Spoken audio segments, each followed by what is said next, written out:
ವೈಯಕ್ತಿಕವಾಗಿ ಚರ್ಚೆಯನ್ನು ಮಾಡಿದೆವು.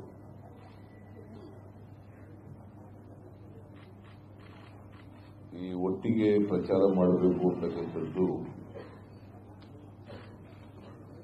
ಇದು ಚುನಾವಣೆ ಘೋಷಣೆ ಆದಮೇಲೆ ತೆಗೆದುಕೊಂಡಂತ ನಿರ್ಣಯ ಏನಲ್ಲ. ಸಮ್ಮಿಶ್ರ ಸರ್ಕಾರ ರಚನೆಯಾದಂಥ ಸಂದರ್ಭದಲ್ಲೇ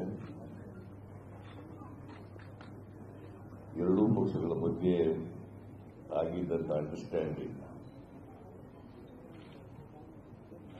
ಮುಂದೆ ಬರತಕ್ಕಂಥ ಲೋಕಸಭಾ ಚುನಾವಣೆಯಲ್ಲಿ ಭಾರತೀಯ ಜನತಾ ಪಕ್ಷವನ್ನು ನಾವು ಒಟ್ಟಾಗಿ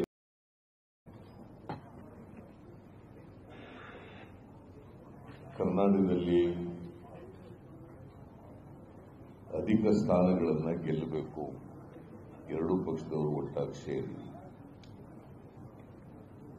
ಆ ರೀತಿಯಾದಂಥ ಮಾತುಕತೆ ಸಮ್ಮಿಶ್ರ ಸರ್ಕಾರ ರಚನೆಯಾದಂಥ ಸಂದರ್ಭದಲ್ಲೇ ಆಗಿತ್ತು. ಅದರ ಪ್ರಯುಕ್ತನೇ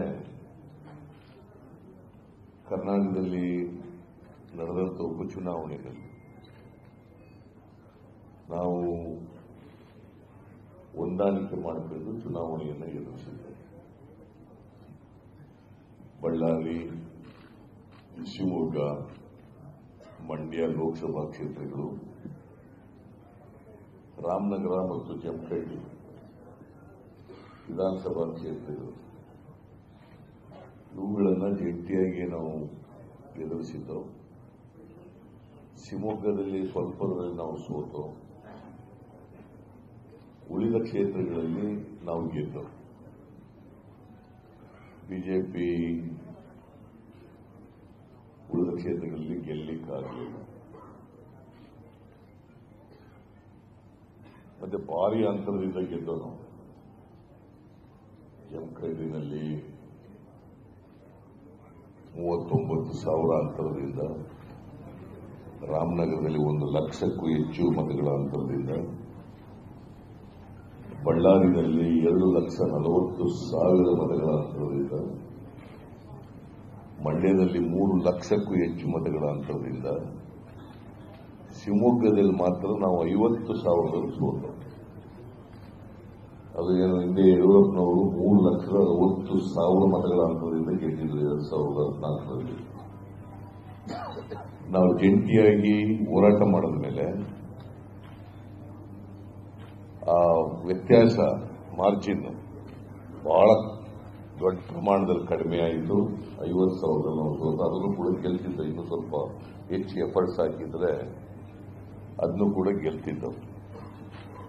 ಅದಕ್ಕೆ ಈಗ ಈ ಲೋಕಸಭಾ ಚುನಾವಣೆಯಲ್ಲಿ ಭಾರತೀಯ ಜನತಾ ಪಕ್ಷವನ್ನು ಸಂಪೂರ್ಣವಾಗಿ ಸೋಲಿಸಬೇಕು ಕರ್ನಾಟಕದಲ್ಲಿ. ಯಾಕಂದ್ರೆ ಪದೇ ಪದೇ ಭಾರತೀಯ ಜನತಾ ಪಕ್ಷದವರು ಹೇಳ್ತಾರೆ, ಇಂದಿನ ಅಸೆಂಬ್ಲಿ ಚುನಾವಣೆಯಲ್ಲಿ, ಲೋಕಸಭಾ ಚುನಾವಣೆಯಲ್ಲಿ ಕರ್ನಾಟಕ ಮುಕ್ತ, ಕಾಂಗ್ರೆಸ್ ಮುಕ್ತ ಕರ್ನಾಟಕ ಮಾಡ್ತೀವಿ ಅಂತೆಲ್ಲ ಹೇಳ್ತಾರೆ. ಅದು ಸಾಧ್ಯ ಇಲ್ಲ. ಕೋಮುವಾದಿ ಪಕ್ಷಕ್ಕೆ ಬೆಂಬಲ ಕೊಡ್ತಕ್ಕಂಥವ್ರ ಸಂಖ್ಯೆ ಕಡಿಮೆ ಇದೆ. ಜಾತ್ಯತೀತ ಮನೋಭಾವ ಇರ್ತಕ್ಕಂಥ, ಜಾತ್ಯತೀತ ತತ್ವದಲ್ಲಿ ನಂಬಿಕೆ ಇಟ್ಟಿರ್ತಕ್ಕಂಥ, ಅದರ ಪರವಾಗಿರ್ತಕ್ಕಂಥ ಮತದಾರರೇ ಜಾಸ್ತಿ ಇರೋದು ಕರ್ನಾಟಕದಲ್ಲಿ ಯಾವಾಗಲೂ ಕೂಡ. ಈ ಜಾತ್ಯತೀತ ತತ್ವದ ನಂಬಿಕೆ ಇಟ್ಟಿರತಕ್ಕಂಥ ಮತಗಳು ವಿಭಜನೆ ಆಗೋದ್ರಿಂದ ಭಾರತೀಯ ಜನತಾ ಪಕ್ಷಕ್ಕೆ ಅನುಕೂಲ ಆಗ್ತಾ ಇರ್ತದೆ. ಆ ವಿಭಜನೆ ಆಗದ ರೀತಿಯಲ್ಲಿ ನೋಡ್ಕೋಬೇಕು ಅಂತಕ್ಕಂಥದ್ದು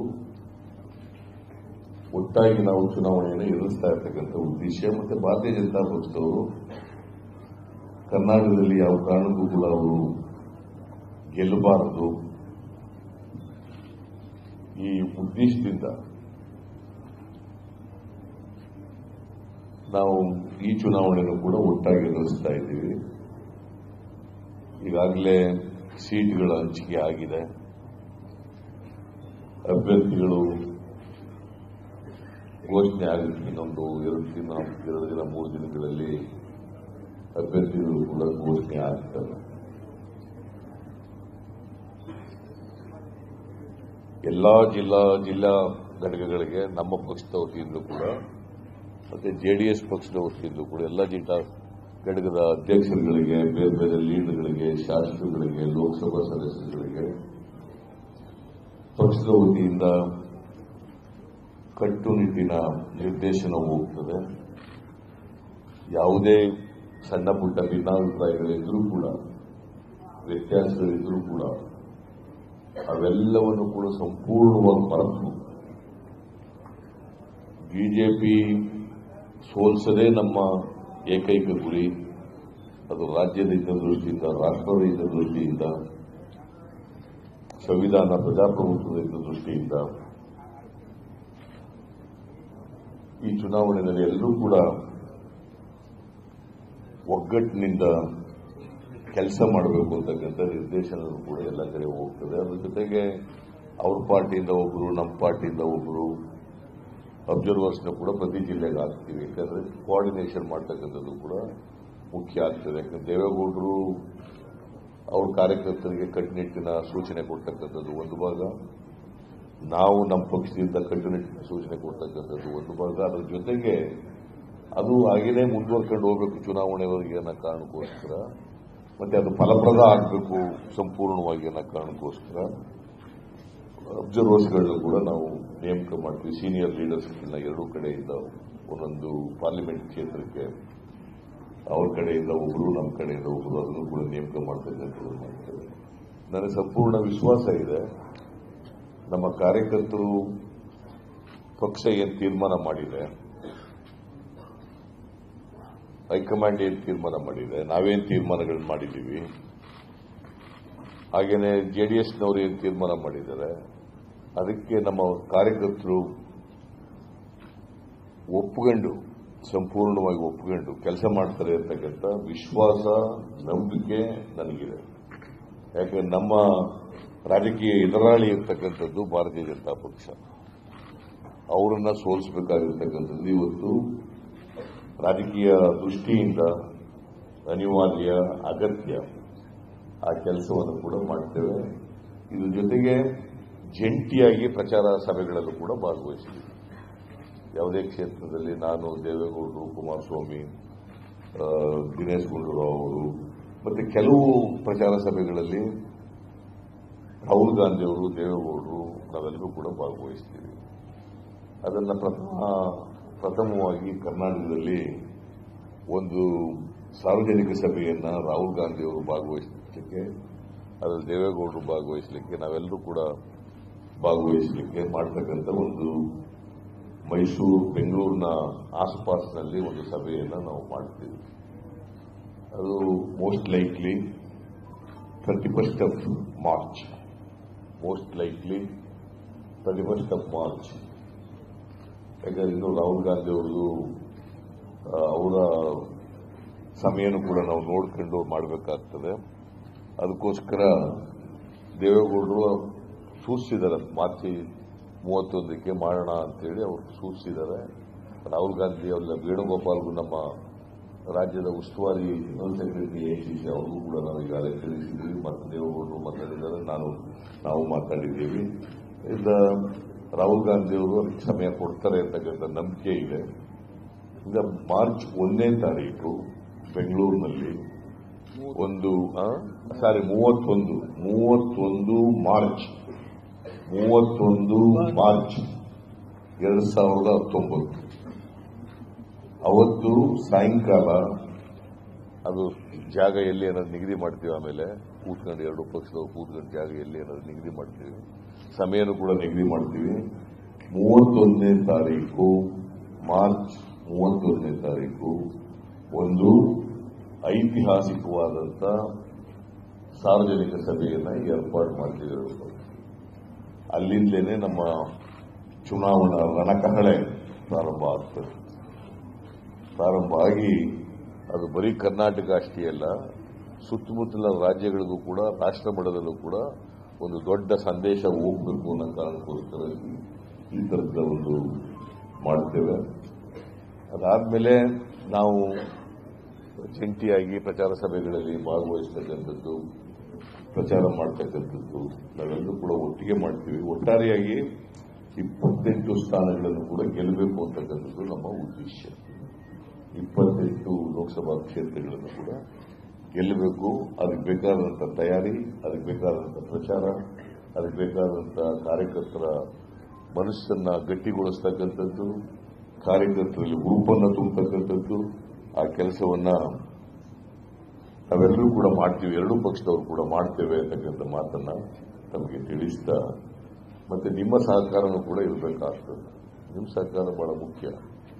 ನಿಮ್ಮ ಸಹಕಾರ ಕೂಡ ಚುನಾವಣೆಯಲ್ಲಿ ನಮ್ಮ ಜೊತೆಯಲ್ಲಿ ಇರಲಿ ಅಂತೇಳಿ ನಿಮ್ಮಲ್ಲಿ ಕೇಳ್ಕೊಂಡು ಇಷ್ಟು ಇವತ್ತು ನಾವೆಲ್ಲ ತೀರ್ಮಾನ ಮಾಡಿದ್ದೀವಿ. ಮುಂದೆ ಭೇಟಿ ಮಾಡ್ತಲೇ ಇರ್ತೀವಿ, ಬೇರೆ ವಿಚಾರಗಳನ್ನು ಪ್ರಸ್ತಾಪ ಮಾಡ್ತೀವಿ. ದೇವೇಗೌಡರಿಗೆ ಮಾತಾಡ್ತಾರೆ. ಕುಮಾರಸ್ವಾಮಿ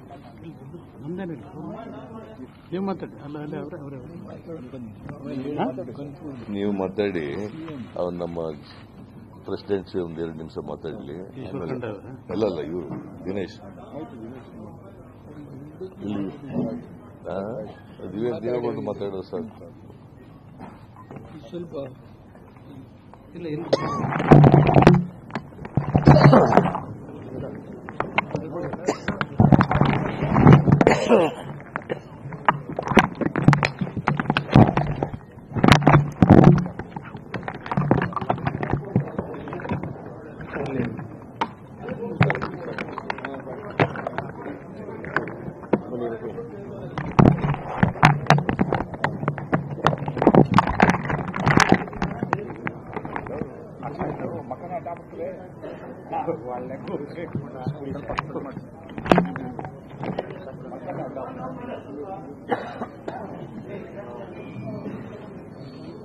ದೇಶದ ಲೋಕಸಭೆ ಚುನಾವಣೆಗಳ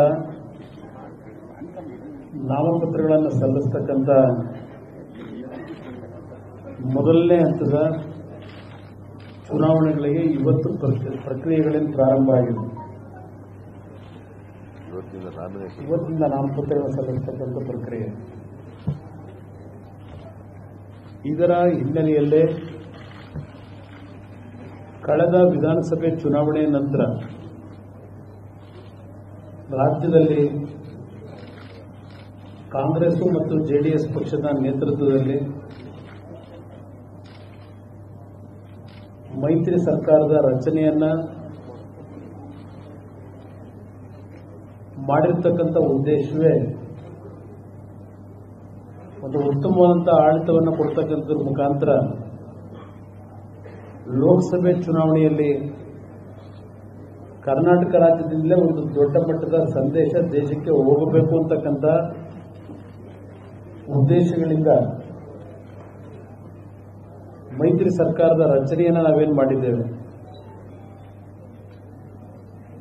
ಈ ಚುನಾವಣೆಯ ಒಂದು ಪ್ರಚಾರಗಳು ಯಾವ ರೀತಿ ಇರಬೇಕು ಅಂತಕ್ಕಂಥ ಹಿನ್ನೆಲೆಯಲ್ಲಿ ಈಗಾಗಲೇ ನಮ್ಮ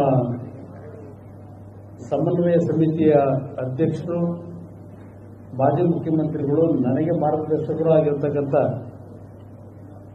ಸನ್ಮಾನ್ಯ ಸಿದ್ದರಾಮಯ್ಯವರು ನಿಮ್ಮ ಮುಂದೆ ಕೆಲವು ವಿಷಯಗಳನ್ನು ಪ್ರಸ್ತಾಪ ಮಾಡಿದ್ದಾರೆ. ಈಗಾಗಲೇ ಸಭೆಯಲ್ಲಿ ನಾವು ಮುಂದಿನ ಚುನಾವಣೆಗೆ ಜಂಟಿ ಕಾರ್ಯಕ್ರಮಗಳು ಯಾವ ರೀತಿಯಲ್ಲಿ ಪಕ್ಷದ ಕಾರ್ಯಕರ್ತರಿಗೆ ಒಂದು ವಿಶ್ವಾಸವನ್ನು ಮೂಡಿಸತಕ್ಕಂಥದ್ದು ಮತ್ತು ನಾಡಿನ ಜನತೆಗೆ, ಮತದಾರರಿಗೆ ವಿಶ್ವಾಸವನ್ನು ಮೂಡಿಸತಕ್ಕಂಥದ್ರ ಮುಖಾಂತರ ಎರಡೂ ಪಕ್ಷಗಳ ನಾಯಕರು 28ಕ್ಕೆ 28 ಲೋಕಸಭಾ ಕ್ಷೇತ್ರಗಳನ್ನು ರಾಜ್ಯದಲ್ಲಿ ಜನತೆಯ ಆಶೀರ್ವಾದದೊಂದಿಗೆ ನಾವು ಗೆಲ್ಲಲೇಬೇಕು ಅಂತಕ್ಕಂಥ ಒಂದು ಉದ್ದೇಶದಿಂದ ಈ ಒಂದು ಚುನಾವಣೆಯನ್ನ ಸವಾಲಾಗಿ ನಾವು ಸ್ವೀಕಾರ ಮಾಡಿರ್ತಕ್ಕಂಥದ್ದು. ನಿನ್ನೆ ದಿನ ಈಗಾಗಲೇ ಸನ್ಮಾನ್ಯ ದೇವೇಗೌಡರು ಮತ್ತು ಕಾಂಗ್ರೆಸ್ ಪಕ್ಷದ ರಾಜ್ಯದ ಉಸ್ತುವಾರಿ ನಾಯಕರು ಆಗಿರತಕ್ಕಂಥ ವೇಣುಗೋಪಾಲ್ ಅವರು, ದಿನೇಶ್ ಗುಂಡೂರಾಯರವರು ಎಲ್ಲರೂ ಏನೋ ಒಂದು ಮೊದಲನೇ ಚರ್ಚೆಯನ್ನು ಮಾಡಿದರು. ಇವತ್ತಿನ ದಿನ ಸನ್ಮಾನ್ಯ ಸಿದ್ದರಾಮಯ್ಯ ಅವರ ಜೊತೆಯಲ್ಲಿ ದಿನೇಶ್ ಗುಂಡೂರಾವ್ ಅವರು, DK ಶಿವಕುಮಾರ್ ಅವರು ಮತ್ತು ನಾವೆಲ್ಲರೂ ಸುದೀರ್ಘವಾಗಿ ಹಲವಾರು ವಿಷಯಗಳ ಬಗ್ಗೆ ಚರ್ಚೆ ಮಾಡಿದ್ದೇವೆ. ಒಂದು 2-3 ಕ್ಷೇತ್ರಗಳಲ್ಲಿ ಸಣ್ಣ ಪುಟ್ಟ ಸಮಸ್ಯೆಗಳು ಇರ್ತಕ್ಕಂಥದ್ದು ಬಹುಶಃ ನೀವೇ ಪ್ರಶ್ನೆ ಕೇಳ್ತೀರಿ, ಅದಕ್ಕೆ ನಾನೇ ಉತ್ತರ ಕೊಟ್ಬಿಡ್ತೀನಿ. ನೀವು ಪ್ರಶ್ನೆ ಕೇಳೋದೇ ಬೇಡ ಅಂತಕ್ಕಂಥ ಹಿನ್ನೆಲೆ ಒಳಗೆ ಆ ಸಣ್ಣ ಪುಟ್ಟ ಸಮಸ್ಯೆಗಳು ಏನು ಬಗೆಹರಿಸ್ಕೊಳ್ಳಿಕ್ಕೆ ಆಗದೇ ಇರತಕ್ಕಂಥದ್ದು ಏನಿಲ್ಲ. ಅಲ್ಲಿ ಅದನ್ನು ಯಾವ ರೀತಿ ಸರಿಪಡಿಸಬೇಕು ಅಂತಕ್ಕಂಥದ್ರಲ್ಲಿ ಸನ್ಮಾನ್ಯ ಸಿದ್ದರಾಮಯ್ಯನವರು, ದೇವೇಗೌಡರು ಸಮರ್ಥರಿದ್ದಾರೆ. ಅವರಿಬ್ಬರ ನಾಯಕತ್ವದಲ್ಲಿ ಯಾವುದೇ ಒಂದು ಸಣ್ಣ ಸಮಸ್ಯೆಗಳು ಯಾವುದೇ ಕ್ಷೇತ್ರಗಳಲ್ಲಿದ್ದರೂ ಅದೆಲ್ಲವನ್ನ ಸರಿಪಡಿಸ್ಕೊಳ್ತಕ್ಕಂಥದ್ರಲ್ಲಿ ಈಗಾಗಲೇ ಕಾರ್ಯೋನ್ಮುಖರಾಗಿರ್ತಕ್ಕಂಥದ್ದೇನಿದೆ. ಈಗಾಗಲೇ ಸಿದ್ದರಾಮಯ್ಯ ಅವರು ಹೇಳಿದಂಥ ರೀತಿಯಲ್ಲಿ ಸನ್ಮಾನ್ಯ ರಾಹುಲ್ ಗಾಂಧಿಯವರು, ಸನ್ಮಾನ್ಯ ದೇವೇಗೌಡರು, ಪಕ್ಷದ ರಾಜ್ಯದ ಎಲ್ಲ ನಾವು 2 ಪಕ್ಷಗಳ ನಾಯಕರು ಒಂದು ಐತಿಹಾಸಿಕವಾದಂತಹ ಚುನಾವಣಾ ಪ್ರಚಾರ ಸಭೆಯನ್ನ ಬೆಂಗಳೂರು ನಗರದಿಂದ ಪ್ರಾರಂಭ ಮಾಡಬೇಕು ಅಂತಕ್ಕಂಥ ಒಂದು ಸಮಯವನ್ನ ಇವತ್ತೇನು ನಿಗದಿ ಮಾಡಿಕೊಂಡಿದ್ದೇವೆ. ರಾಹುಲ್ ಗಾಂಧಿಯವರ ಒಂದು ಆ ಸಭೆಗೆ ಬರ್ತಕ್ಕಂಥದಕ್ಕೆ ಅವರಿಗೆ ಹಲವಾರು ದೇಶದ ಪ್ರಚಾರಗಳಲ್ಲಿ ಭಾಗವಹಿಸಬೇಕಾದಂಥ ಬಿಡುಗಡೆ ಕಾರ್ಯಕ್ರಮದಲ್ಲಿ ಅವರೇನಿದ್ದಾರೆ. ಆದರೆ ಇದು ಒಂದು ಐತಿಹಾಸಿಕವಾದ ಸಮಾವೇಶ ಆಗ್ತಕ್ಕಂಥ ಹಿನ್ನೆಲೆಯಲ್ಲಿ ಅವರು ಆ ಸಭೆಯಲ್ಲಿ ಭಾಗವಹಿಸಿ 2 ಪಕ್ಷಗಳ ನಾಯಕರು ದೇಶಕ್ಕೆ ಒಂದು ಸಂದೇಶ ಇವತ್ತು ಕರ್ನಾಟಕ ರಾಜ್ಯದಲ್ಲೇ ಕೊಡಬೇಕು ಅಂತಕ್ಕಂಥದ್ದು. ಅದರ ಹಿನ್ನೆಲೆಯಲ್ಲಿ ಮಾರ್ಚ್ 31ನೇ ತಾರೀಕು ಈ ಒಂದು ಕಾರ್ಯಕ್ರಮವನ್ನು ಮಾಡಬೇಕು ಅಂತಕ್ಕಂಥದ್ದು ಇವತ್ತಿನ ಸಭೆಯಲ್ಲಿ ಏನು ತೀರ್ಮಾನ ಆಗಿದೆ. ಸನ್ಮಾನ್ಯ ಸಿದ್ದರಾಮಯ್ಯ ಅವರು ಹೇಳಿದಂಥ ರೀತಿಯಲ್ಲಿ ಈ ಮೈತ್ರಿ ಸರ್ಕಾರ ರಚನೆ ಆದ ನಂತರ ರಾಜ್ಯದಲ್ಲಿ ನಡೆದಂತ 3 ಲೋಕಸಭೆ ಚುನಾವಣೆ, 2 ವಿಧಾನಸಭೆ ಚುನಾವಣೆಗಳಲ್ಲಿ 4 ಕ್ಷೇತ್ರಗಳಲ್ಲಿ ಕಾಂಗ್ರೆಸ್ ಮತ್ತು ಜೆಡಿಎಸ್ ಪಕ್ಷದ ಅಭ್ಯರ್ಥಿಗಳು ಅತ್ಯಂತ ಹೆಚ್ಚಿನ ಬಹುಮತದಲ್ಲಿ ಗೆದ್ದಿರತಕ್ಕಂಥದ್ದೇನಿದೆ. ಇವತ್ತು ನಡೆಯತಕ್ಕಂಥ ಲೋಕಸಭೆ ಚುನಾವಣೆಯಲ್ಲೂ ಅದೇ ರೀತಿಯಲ್ಲಿ 28ಕ್ಕೆ 28 ಕ್ಷೇತ್ರಗಳಲ್ಲೂ ನಾವಿವತ್ತು ಗೆಲ್ಲಲೇಬೇಕು ಅಂತಕ್ಕಂಥ ಒಂದು ಗುರಿ ಇಟ್ಟು ನಾವೇನು ಹೊರಟಿದ್ದೇವೆ. ಅದರಲ್ಲಿ ಯಶಸ್ಸನ್ನು ಕಾಣ್ತೀವಿ ಅಂತಕ್ಕಂಥ ಆತ್ಮವಿಶ್ವಾಸ ನನ್ನಲ್ಲಿದೆ, ನಮ್ಮೆಲ್ಲರಲ್ಲೂ ಇದೆ. ಅದರ ಹಿನ್ನೆಲೆಯಲ್ಲೇ ಇವತ್ತು ನಾವೇನು ಈ ಒಂದು ಸಭೆಯನ್ನ ಇವತ್ತು ಸನ್ಮಾನ್ಯ ಸಿದ್ದರಾಮಯ್ಯನವರ ನೇತೃತ್ವದಲ್ಲೇ ಇವತ್ತೇನು ನಡೆಸಿದ್ದೇವೆ. ಬಹುಶಃ ನಾಮಪತ್ರಗಳ ಸಲ್ಲಿಕೆಯ ಕಾರ್ಯಕ್ರಮಗಳು ಒಂದು ಕಡೆ ಏನು ಪ್ರಾರಂಭ ಆಗಿದೆ. 31ನೇ ತಾರೀಕಿನಿಂದ ಜಂಟಿ ಪ್ರಚಾರ ಸಭೆಗಳು ರಾಜ್ಯದಲ್ಲಿ 2 ಪಕ್ಷಗಳ ನಾಯಕರ ಜೊತೆಗೂಡಿ ಪ್ರಾರಂಭ ಆಗಬೇಕು ಅಂತಕ್ಕಂಥ ನಿರ್ಧಾರವನ್ನು ಮಾಡತಕ್ಕಂಥ ಜೊತೆಗೆ ಸಿದ್ದರಾಮಯ್ಯನವರು ಈಗಾಗಲೇ ಏನು ಹಲವಾರು ವಿಷಯಗಳ ಬಗ್ಗೆ ಚರ್ಚೆ ಮಾಡಿದ್ದಾರೆ. ವೀಕ್ಷಕರನ್ನ 2 ಪಕ್ಷಗಳಿಂದ ಪ್ರತಿಯೊಂದು ಲೋಕಸಭಾ ಕ್ಷೇತ್ರದಲ್ಲಿ ನೇಮಕವನ್ನು ಮಾಡತಕ್ಕಂಥದ್ದು, ಯಾವುದೇ ಸಮಸ್ಯೆಗಳಿಗೆ ಅವಕಾಶ ಕೊಡದೆ ಒಟ್ಟಾರೆ 2 ಪಕ್ಷಗಳು ವಿಶ್ವಾಸದಿಂದ 2 ಪಕ್ಷಗಳ ಕಾರ್ಯಕರ್ತರನ್ನು ಇವತ್ತು ಹುರಿದುಂಬಿಸಿ ಕೆಲಸವನ್ನು ಮಾಡತಕ್ಕಂಥ ನಿಟ್ಟಿನಲ್ಲಿ ಚಾಲನೆಯನ್ನು ಕೊಡ್ತಕ್ಕಂಥ ಪ್ರಮುಖವಾದ ನಿರ್ಧಾರಗಳು ಇವತ್ತಾಗಿದೆ ಅಂತಕ್ಕಂಥದ್ದನ್ನ ತಮ್ಮೆಲ್ಲರ ಗಮನಕ್ಕೆ ತರಲಿಕ್ಕೆ ನಾನು ಬಯಸ್ತೇನೆ. ಒಟ್ಟಾರೆ ನಮ್ಮ ಗುರಿ ಇರ್ತಕ್ಕಂಥದ್ದು ದೇಶದಲ್ಲಿ ಒಂದು ಬದಲಾವಣೆ ಬೇಕು. ದೇಶದಲ್ಲಿ ಬದಲಾವಣೆಯನ್ನು ತರತಕ್ಕಂಥ ದೃಷ್ಟಿಯಿಂದಲೇ ಕರ್ನಾಟಕದಿಂದಲೇ ಹಲವಾರು ಸಂದರ್ಭಗಳಲ್ಲಿ ದೇಶದ ರಾಜಕೀಯದ ಬದಲಾವಣೆಗಳನ್ನು ನಾವೇನು ಕಂಡಿದ್ದೇವೆ. ಅದು ಇಲ್ಲಿಂದಲೇ ಪ್ರಾರಂಭ ಆಗ್ತಿದೆ ಅಂತಕ್ಕಂಥದ್ದು ಹೇಳಲಿಕ್ಕೆ ಬಯಸ್ತೀನಿ. ಈಗಾಗಲೇ ಇಲ್ಲಿ ಮೈತ್ರಿ ಸರ್ಕಾರ ರಚನೆ ಆದ ನಂತರ ದೇಶದಲ್ಲಿ ನಡೆದಂತಹ 13 ಉಪಚುನಾವಣೆಗಳು ಮತ್ತು 5 ರಾಜ್ಯದ ಚುನಾವಣೆಗಳಲ್ಲಿ ಇವತ್ತು ಕಾಂಗ್ರೆಸ್ ಪಕ್ಷ ಹೆಚ್ಚಿನ ಒಂದು ಶಕ್ತಿಯನ್ನು ಇವತ್ತೇನು ಪಡ್ಕೊಂಡಿದೆ ದೇಶದ ರಾಜಕಾರಣದಲ್ಲಿ. ಅದು ಈ ಒಂದು ಲೋಕಸಭೆ ಚುನಾವಣೆಯಲ್ಲೂ ಮುಂದುವರಿತದೆ ಅಂತಕ್ಕಂಥ ಮಾತನ್ನು ಈ ಸಂದರ್ಭದಲ್ಲಿ ಹೇಳ್ತಾ ಬಾಕಿ ವಿಷಯಗಳನ್ನು ಸನ್ಮಾನ್ಯ ನಮ್ಮ ರಾಷ್ಟ್ರೀಯ ಅಧ್ಯಕ್ಷರು ಚರ್ಚೆ ಮಾಡಿದ್ದಾರೆ.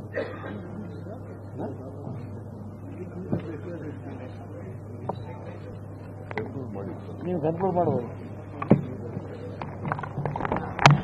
ನೀವೇನಾದರೂ ರಾಷ್ಟ್ರ ಮಟ್ಟದ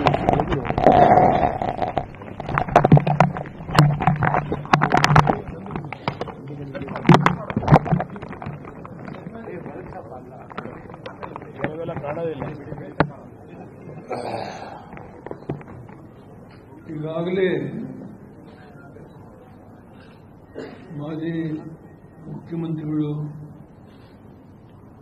ಸಮನ್ವಯ ಸಮಿತಿಯ ಅಧ್ಯಕ್ಷರು ಹಾಗೂ ಮುಖ್ಯಮಂತ್ರಿಗಳಿಗೆ ಮಾತನಾಡಿದ್ದಾರೆ. ಪೂರ್ವಭಾವಿ ಚರ್ಚೆಯಲ್ಲಿ ನಾವೆಲ್ಲ ಸೇರಿದ್ದೇವೆ. ಡಿ.ಕೆ. ಶಿವಕುಮಾರ್ ಅವರು ಇರ್ಬೋದು, ದಿನೇಶ್ ಗುಂಡೂರಾವ್ ಅವರು ಇರ್ಬೋದು, ಈಶ್ವರ ಖಂಡ್ರೆ ಅವರು ಇರ್ಬೋದು, ಉಪೇಂದ್ರ ರೆಡ್ಡಿ ಅವರು, ನಾವೆಲ್ಲ ಒಟ್ಟು ಸೇರಿ ಮಾತಾಡಿ ಈ ಒಂದು ತೀರ್ಮಾನಕ್ಕೆ ಬಂದಿದ್ದೇವೆ. ಅದರಿಂದ ಇಬ್ಬರು ಮುಖಂಡಗಳು ಹೇಳಿದ್ದಾರೆ, ಚುನಾವಣೆ ಮೊದಲನೇ ಹಂತದ ಚುನಾವಣೆ 18ನೇ ತಾರೀಕು ಆಗುತ್ತೆ. ಆದರೆ ನಾಮಿನೇಷನ್ ಪತ್ರ ಸಲ್ಲಿಸತಕ್ಕಂಥ ದಿನ ಇವತ್ತು ಪ್ರಾರಂಭ ಆಗಿದೆ. ಕಾಲ ಇರೋದು ಬಹಳ ಕಡಿಮೆ. ನಮಗೆ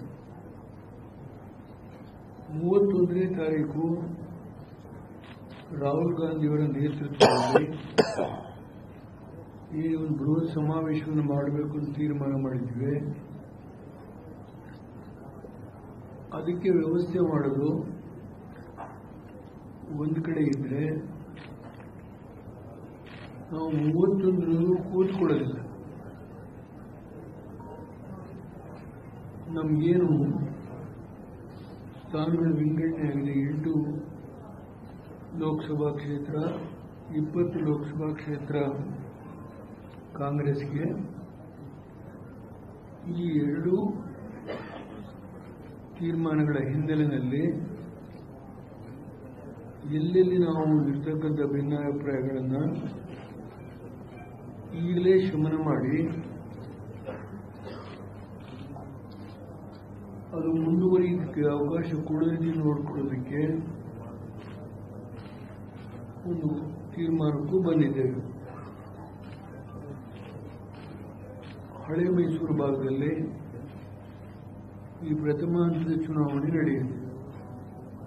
ಬಹುಶಃ ಶಿವಮೊಗ್ಗ, ದಾವಣಗೆರೆ 2 ಬಿಟ್ಟು ಈ ಚುನಾವಣೆಯಲ್ಲಿ ನಾವೇನು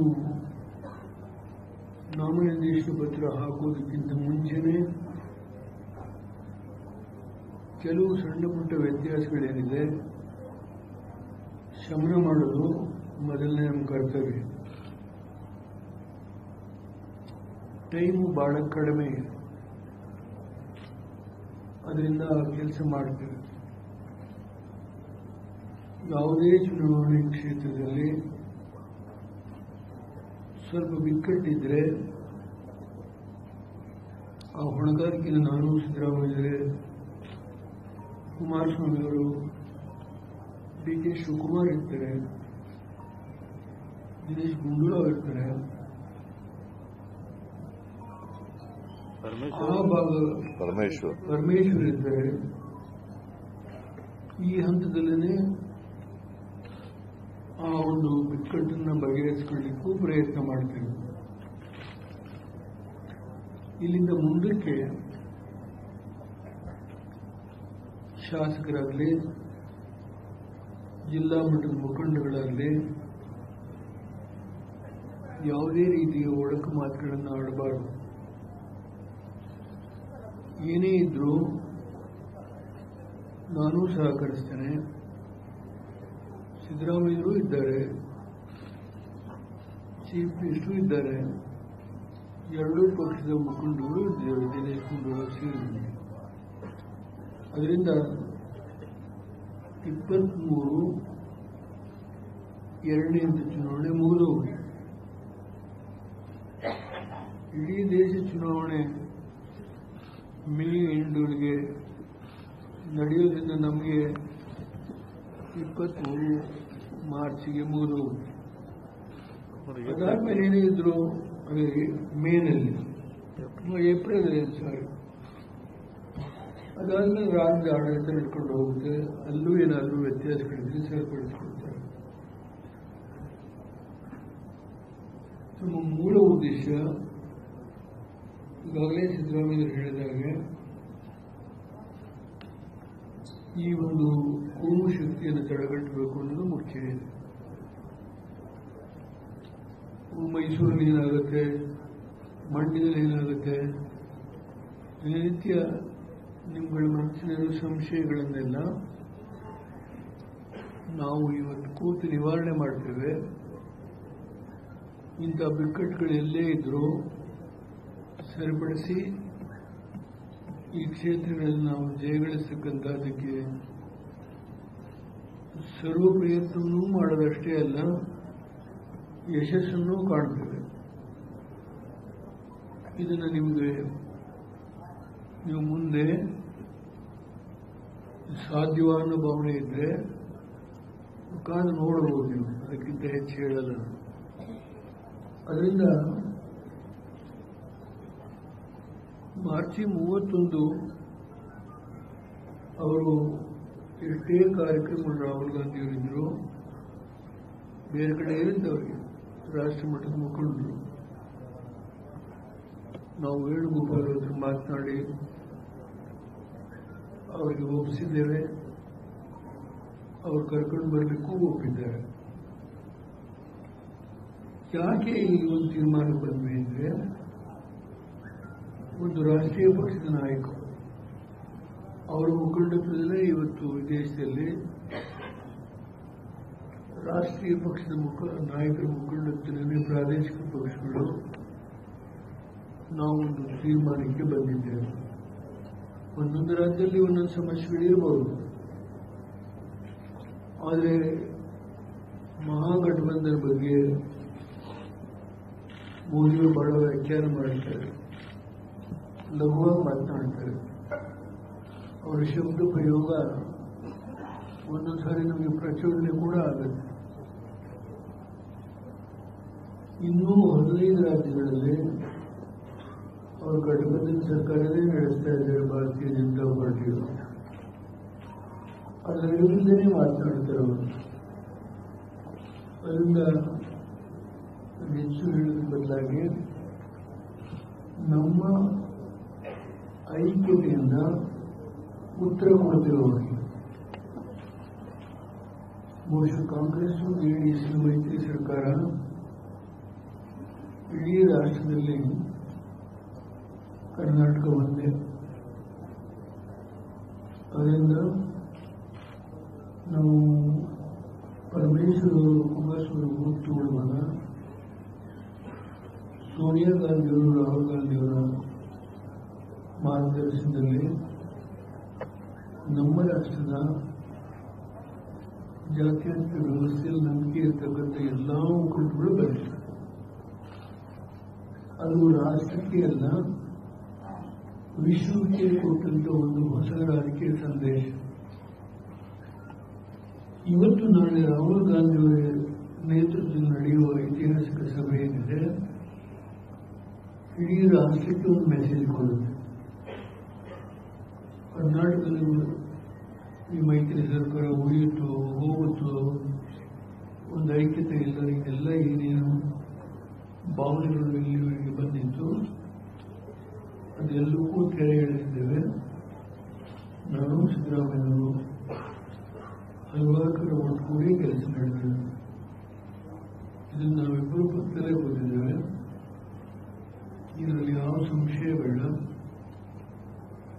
ಇಬ್ಬರು ಜಂಟಿನೇ ತೀರ್ಮಾನ ಮಾಡ್ತಾರೆ, ತೀವ್ರ ಪ್ರವಾಸ ಮಾಡ್ತಾರೆ. ಹಿರಿಯ ಮುಖಂಡರು ಖರ್ಗೆಯವರಿದ್ದಾರೆ, ಪರಮೇಶ್ವರ್ ಇದ್ದಾರೆ, DK ಶಿವಕುಮಾರ್ ಅವರ ಇದ್ದಾರೆ. ನಾವು ನಮ್ಮ ಪಕ್ಷದ ಅಧ್ಯಕ್ಷರು ಆಸ್ಪತ್ರೆಯಲ್ಲಿದ್ದಾರೆ, 2 ವರ್ಷ ವಾಪಸ್ ಬರಬಹುದು. ರಾಷ್ಟ್ರೀಯ ಪಕ್ಷವಾದಂಥ ಪ್ರಾದೇಶಿಕ ಪಕ್ಷದ ಅಧ್ಯಕ್ಷರು ದಿನೇಶ್ ಗುಂಡೂರಾವ್ ಅವರಿದ್ದಾರೆ. ನಮ್ಮ ಡೆಪ್ಟಿ ಕಾರ್ಯಾಧ್ಯಕ್ಷ ನಮ್ಮ ಕಂಠೆಯವರು ತಂದೆಯವರು ಬಹಳ ಹಳೆಯ ಸ್ನೇಹಿತರು ಅವರಿದ್ದಾರೆ. ಯಾವಾಗಲೂ ಆಲ್ ಪಾರ್ಟಿ ಮೀಟಿಂಗ್ ಹೋಗ್ತಾ ಇದ್ದಿಲ್ಲ, ನಮ್ಮ ಉಪೇಂದ್ರ ರೆಡ್ಡಿ ಅವ್ರನ್ನೇ ಕಳಿಸ್ಕೊಡ್ತಾ ಇದ್ರು. ಅವ್ರು ಬಹಳ ಭಾಗಿಯಾಗಿದ್ದಾರೆ ದೆಹಲಿ ಮೀಟಿಂಗ್. ಅವರಿದ್ದಾರೆ. ಅಕಸ್ಮಾತ್ಗೆ ಕೆಲಸದ ಪರಮೇಶ್ವರ್ ಬಂದಿಲ್ಲ, ಅದಕ್ಕೆ ಏನಾದರೂ ಮತ್ತೊಂದು ಭಾವನೆ ಕಲಿಸೋದು ಮಾಡಿ ನಾವಿವತ್ತು ಏನು ಹೇಳಿದ್ವಿ ಅದು ಬುದ್ಧಿಗೆ ಇರಿಸಿ ತೋರಿಸ್ತೇವೆ. ನಿಮಗೆ ಸ್ವಲ್ಪ ಕೆಲಸ ಹಗುರ ಮಾಡಿಕೊಡ್ತೇವೆ, ನಿಮಗೆ ಹಗುರ ಮಾಡಿಕೊಡ್ತೇವೆ.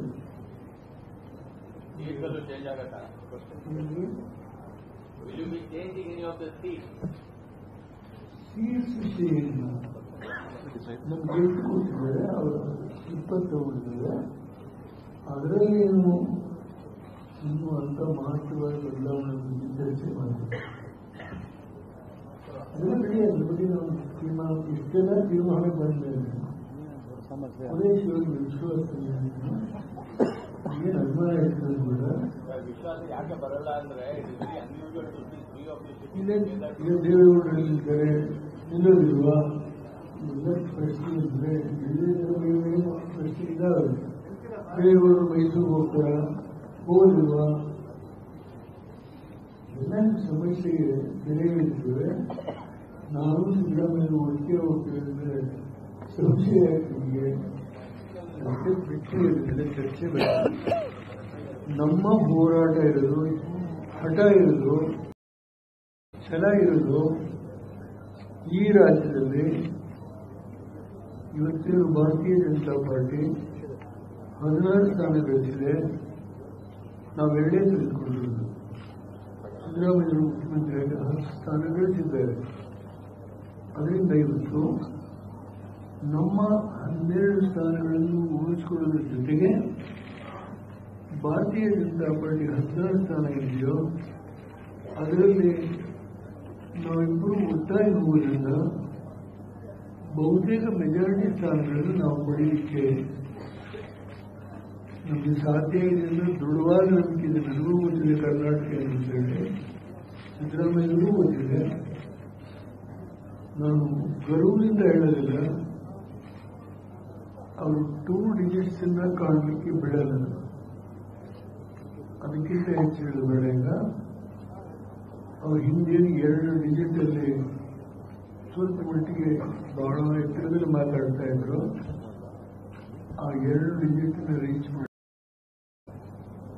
ಬಿಡೋದಿಲ್ಲ ಅಂದ್ರೆ ತೀರ್ಪು ಕೊಡೋದು ಮಹಾಜನತೆ. ಆದರೆ ಆ ಮಹಾಜನತೆ ಮನಸ್ಸಲ್ಲೇನಿತ್ತು, ಮೈತ್ರಿ ಸರ್ಕಾರ ಒಗ್ಗಟ್ಟಿಗೆ ಹೋಗಲಾರದು, ಹಳೇ ಒಂದು ವೈಮನಸ್ಸುಗಳಿಂದ ಮೈಸೂರಿಗೆ ಹೋಗ್ತಾರೋ ಇಲ್ವೋ, ಸಿದ್ದರಾಮಯ್ಯರು ಮಂಡಿಗೆ ಬರ್ತಾರೋ ಇಲ್ವೋ, ಅಥವಾ ದೇವೇಗೌಡರು ಮತ್ತೊಂದು ಕಡೆ ಹೋಗ್ತಾರೋ ಇಲ್ವೋ, ಆ ಪ್ರಶ್ನೆ ಇಲ್ಲ. ಇಬ್ಬರು ಒಟ್ಟಿಗೆ ಟೂರ್ ಮಾಡ್ತಾರೆ. ರಾಹುಲ್ ಗಾಂಧಿಯವರು ಬಂದು ಹೋದ್ಮೇಲೆ ಹಂಚ್ಕೊಳ್ತೇವೆ.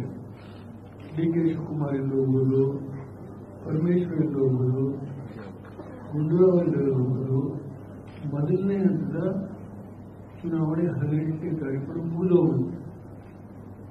ಈಗ ಬಹುತೇಕ ಹಳೆ ಮೈಸೂರಲ್ಲಿ ಶಿವಮೊಗ್ಗ ಮತ್ತು ದಾವಣಗೆರೆ ಬಿಟ್ಟರೆ ಅದಾದ್ಮೇಲೆ 2ನೇ ಹಂತದ ಚುನಾವಣೆ 23ನೇ ತಾರೀಕು ನಮಗೆ ಕಾಲ ಇದೆ.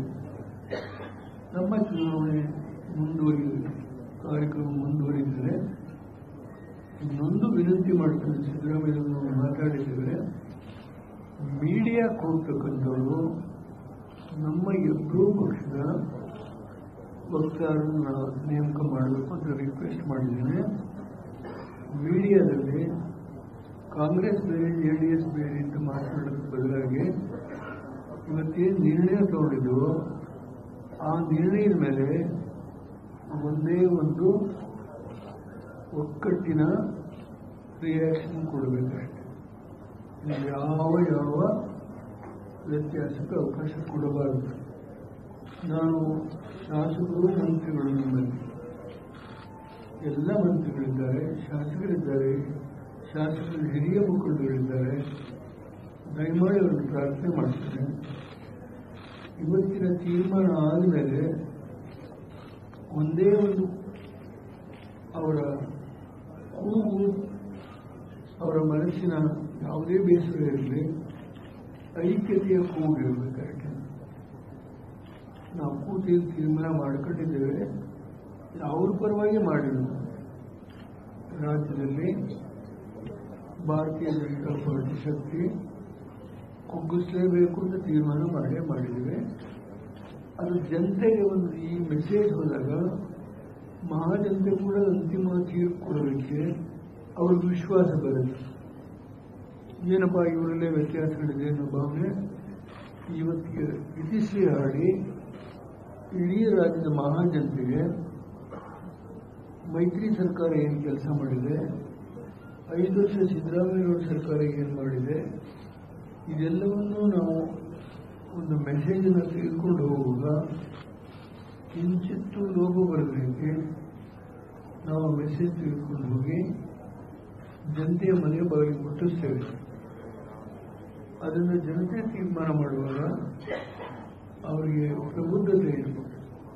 ಮಹಾಜನತೆ ತೀರ್ಪು ಕೊಡಬೇಕು. ನಮ್ಮ ಕೈಲಿಲ್ಲ. ನಮ್ಮ ಕರ್ತವ್ಯ ಮಾಡಬೇಕು.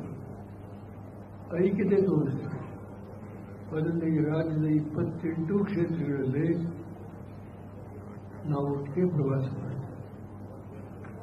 ರಾಹುಲ್ ಗಾಂಧಿ ಮಾರ್ಗದರ್ಶನದಲ್ಲಿ ಅವರೇನು 29ನೇ ತಾರೀಕು ಒಂದು ಸಂದೇಶ ಕೊಡ್ತಾರೆ, ಆ ರೀತಿ ನಾವೆಲ್ಲ ಕೆಲಸ ಮಾಡ್ತೀವಿ ಎಂದು ಮಾತನ್ನು ಹೇಳಿ, ನಿಮಗೂ ಕೂಡ ಯಾವುದೇ ಹೆಚ್ಚಿನ ಸಿಹಿ ಸುದ್ದಿ ಸಿಕ್ಕದ ರೀತಿ ನಾವು ತಮಾಷೆ ಮಾಡಿದ್ದೇನೆ. ನಿಮ್ಮ ಸಹಕಾರ ನಮಗೆ ಸಿಕ್ಕಿದ್ರೆ ತುಂಬ ಸಂತೋಷ. ನಿಮ್ಮೆಲ್ಲರಿಗೆ ನಮಸ್ಕಾರ.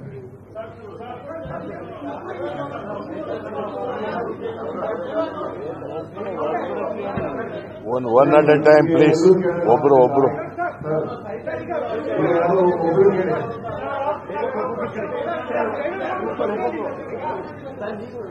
ಒಬ್ರು ಕೇಳ್ರಿ. ಎಸ್, ಅವ್ರು ಕೇಳ್ರಿ, ನೀವು ಕೇಳ್ರಿ. JDS as well as the Congress workers are also not happy with the candidature of Nikhil. So, what do you have to say? All the joint press conference is addressed an issue. We are going to go together, we are going to fight together, we are going to speak in one voice. Any small differences will be sorted out. That is all.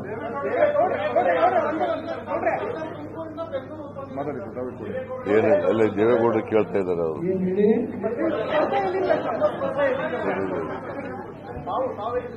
ನಾನು ಎಲ್ಲಿ ಸ್ಪರ್ಧೆ ಮಾಡಬೇಕೋ ಮಾಡಬಾರ್ದು ಅದರ ಬಗ್ಗೆ ನಿರ್ಣಯ ತೆಗೆದುಕೊಳ್ಳುವ ಕನಿಷ್ಠ ಪ್ರಮಾಣದ ಒಂದು ಸ್ವಾತಂತ್ರ್ಯ ಇದೆ ಅಂತ ಹೇಳಿ ನಿಮ್ಮಲ್ಲಿ ವಿನಂತಿ ಮಾಡ್ತೇನೆ. ಅದರ ಬಗ್ಗೆ ತಾವು ಬಹಳ ಕುತೂಹಲದಿಂದ ಏನು ಪ್ರಶ್ನೆ ಕೇಳ್ತಾ ಇದ್ದಾರೆ. ಅದರ ಬಗ್ಗೆ ಏನು ಕೆಲವೇ ನಿಮ್ಮಲ್ಲಿ ನಿರ್ಣಯ ಮಾಡೋಣ, ಏನು ತೊಂದರೆ ಇಲ್ಲ. ಆದರೆ ನನಗೆ ನಾನೇ ಯೋಚನೆ ಮಾಡ್ತಾ ಇದ್ದೀನಿ, ಬೇಸರ ಮಾಡ್ಕೋಬೇಡಿ. ನನ್ನ ಉಪಯುಕ್ತತೆ ದೆಹಲಿಯಲ್ಲಿ ಎಷ್ಟಿದೆ ಅನ್ನೋದನ್ನು ಮಾಡ್ತಾ ಇದ್ದೀನಿ. ಅದರ ಮೇಲೆ ನಾನೇ ತೀರ್ಮಾನ ಮಾಡ್ತೇನೆ. ಪಾರ್ಲಿಮೆಂಟಲ್ಲಿ ಮಾತಾಡುವಾಗ ಬಹುಶಃ ನನಗೆ ಇದೇ ಕೊನೆಗೆ ಭಾಷಣ ಅಂತ ಹೇಳಿದ್ದು ನೀವೆಲ್ಲ ಗ್ರಹಿಸಿರ್ಬೋದು. ಆದರೆ ಕೆಲವು ಸ್ನೇಹಿತರು ನಿಲ್ಲಬೇಕು ಅಂತ ಹೇಳ್ತಾರೆ. ಅದನ್ನು ಇನ್ನೂ ನಾನು ತೀರ್ಮಾನಕ್ಕೆ ಬಂದಿಲ್ಲ. ನಿಲ್ಲದೇ ಆದರೆ ಸಿದ್ದರಾಮಯ್ಯವರು ದಿನೇಶ್ ಕಡೆ ಕೂತಿದ್ದಾರೆ, ಅಲ್ಲಿ ಮುಖ್ಯಮಂತ್ರಿಗಳಿದ್ದಾರೆ, DK ಅವರಿದ್ದಾರೆ, ಅವರೆಲ್ಲ ಎಲ್ಲೇ ಹೇಳ್ತಾರೆ ಅಂತ ನೋಡೋಣ. ಆಮೇಲೆ ತೀರ್ಮಾನ ಅಷ್ಟೊಂದು ಯಾಕೆ ಪ್ರಮೋದ್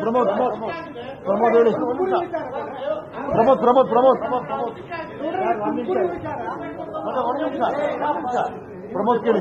ತುಮಕೂರು ವಿಚಾರಕ್ಕೆ ಸಂಬಂಧಪಟ್ಟಂತೆ ಪರಮೇಶ್ವರ್ ಕೂಡ ಬಂದೋದ್ರು. ಆ ತುಮಕೂರು ಕ್ಷೇತ್ರಕ್ಕೆ ಸಂಬಂಧಪಟ್ಟಂತೆ JDS ನಿರ್ಣಯ ಏನು ಅಂತ ಅವರು ಒಂದು ನಿಮಿಷ ಕೇಳಿದ್ರೆ ನೀವು ನಿಲ್ಲದಾದ್ರೆ ನಾ ಮಾತಾಡೋಣ, ಆಯ್ತಾ?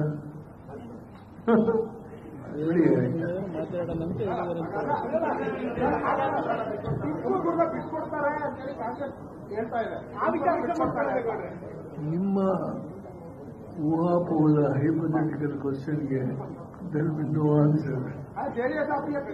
ಬೆಳೆಯಪ್ಪ ಅದನ್ನ. Okay, next. ನೀವು ನಿಲ್ಲಿಲ್ಲ ಅಂದ್ರೆ ಶಸ್ತ್ರತ್ಯಾಗ ಮಾಡಿದಾಗಲ್ವಾ, ಏನು ಸಂದೇಶ ಹೋಗುತ್ತೆ ಇಡೀ ರಾಜ್ಯಕ್ಕೆ? ತ್ಯಾಗದ ಬಗ್ಗೆ ತುಂಬಾ ವಿಷಯ ಮಾತಾಡ್ಬೋದು. ಸದ್ಯಕ್ಕೆ ಅದ್ರ ಬಗ್ಗೆ ವಿಶ್ಲೇಷಣೆ ಎರಡು ಕಡೆ ಇಲ್ಲ ಹೇಳ್ತೀನಿ. ನಾನು 3 ವರ್ಷ ಹಿಂದೆ ಪ್ರಜ್ವಲ್ ಅವರಿಗೆ ನಾನೇ ಸೀಟ್ ಬಿಟ್ಟುಕೊಡ್ತೀನಿ ಅಂತ ಹೇಳಿದೆ. ಅದಕ್ಕೆ ಕಾರಣ ಇಷ್ಟೇ, ನನಗೆ 86, ಇನ್ನೊಂದು 3 ತಿಂಗಳು ಬಂದರೆ, ಇಲ್ಲ ಇನ್ನು 2 ತಿಂಗಳಿರ್ಬೋದು, 82ಕ್ಕೆ enter ಆಗ್ತೇನೆ.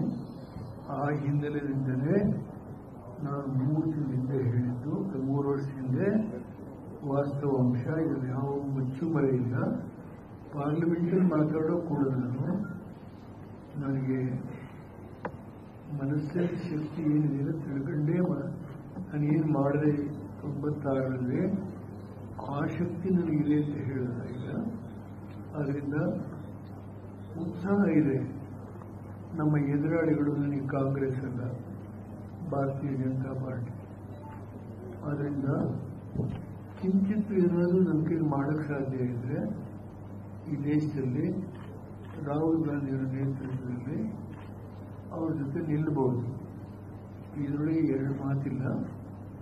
Still I have not made up my mind.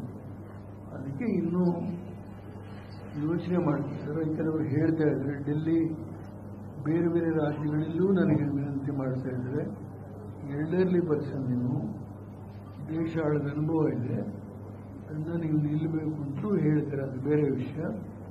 ಅದನ್ನು ನಾವು ಕೂತ್ಕೊಂಡು ತೀರ್ಮಾನ ಮಾಡ್ತೀವಿ. ಸಿದ್ದರಾಮಯ್ಯ ಇಲ್ವೇ, ನಾನಿಲ್ವೇ, ಕುಮಾರಸ್ವಾಮಿ ಇಲ್ವೇ, ಗುಂಡೂರಾವ್ ಇಲ್ವೇ, ಇದನ್ನು ನಾವು DK ಕೂತ್ಕೊಂಡು ನಿರ್ಣಯ ಮಾಡ್ತೀವಿ. ನನಗೆ ಇದರೊಳಗೆ ಏನು ದೊಡ್ಡ ಆಸಕ್ತಿ, ಹೊರಗಡೆ ಇದ್ರೂ ಕೆಲಸ ಮಾಡುವುದು. ಭಾರತೀಯ ಜನತಾ ಪಾರ್ಟಿಯ ನಡವಳಿಕೆ ಬಗ್ಗೆ ನನ್ನದೇ ಆದಂಥ ಒಂದು ಕಟು ಅನುಭವ ಇದೆ. ನಾನು ಗುಜರಾತ್ ಸರ್ಕಾರಕ್ಕೆ ಕಿತಾಬ್ 10 ವರ್ಷಗಳಲ್ಲಿ, ಅದರ ಚರ್ಚೆ ಬೇಡ, ಏನೇನಾಗಿದೆ ಅನಾಹುತಗಳು ಈ ದೇಶದಲ್ಲಿ ಅನ್ನೋದು ಬಹಳ ಮುಖ್ಯ. ಅದು ಆ ಹಿನ್ನೆಲೆಯಲ್ಲಿ ನಾನು ಸಿದ್ದರಾಮಯ್ಯ ಕೂತು ಒಂದು ಅಭಿಪ್ರಾಯಕ್ಕೆ ಬಂದಿದ್ದೇವೆ.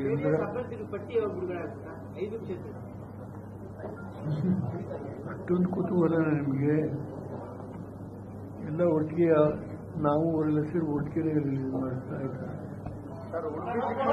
ಉತ್ತರ ಕನ್ನಡದಲ್ಲಿ ಉಡುಪಿ ಚಿಕ್ಕಮಗಳೂರು ವಿಚಾರಕ್ಕೆ ಸಂಬಂಧಪಟ್ಟಂತೆ ಪ್ರಮೋದ್ ಮುನಿರಾಜ್ ಅವರೇ ಈಗ JDS ಅಭ್ಯರ್ಥಿ ಆಗ್ತಾರೆ ಅನ್ನೋ ಮಾತಿದೆ, ಏನಿದೆ? ಡಿಕ್ಲೇರ್ ಮಾಡಿಲ್ವ? ಅವನ ಚರ್ಚೆ ಮಾತುಗಳು ಕೇಳಿ ಬರ್ತಾ ಇಲ್ಲ. ಒಂದು ವಿಷಯ ಬಂದರೆ ಜಯಪ್ರಕಾಶ್ ಹೆಗಡೆ ಅವರದು ಇದೆ, ಪ್ರಮೋದ್ ಮಧ್ವರಾಜ್ ಅವರ ಹೆಸರು ಇದೆ, ಕಾಂಗ್ರೆಸ್ ಕಡೆಯಿಂದ ಒಬ್ಬ ಹೆಣ್ಣುಮಗಳ ಹೆಸರು ಇದೆ. ಇನ್ನೇ ಇದೆಲ್ಲ. ಆದರೆ ಆ ಸೀಟ್ ನಮಗೆ ಬಿಟ್ಟುಕೊಟ್ಟಿರೋದ್ರಿಂದ ಪ್ಲೀಸ್ ನಾವು ಅವರು ಕೂತು ಸಹಮತದಿಂದ ಒಂದು ಅಭಿಪ್ರಾಯಕ್ಕೆ ಬರಬೇಕು.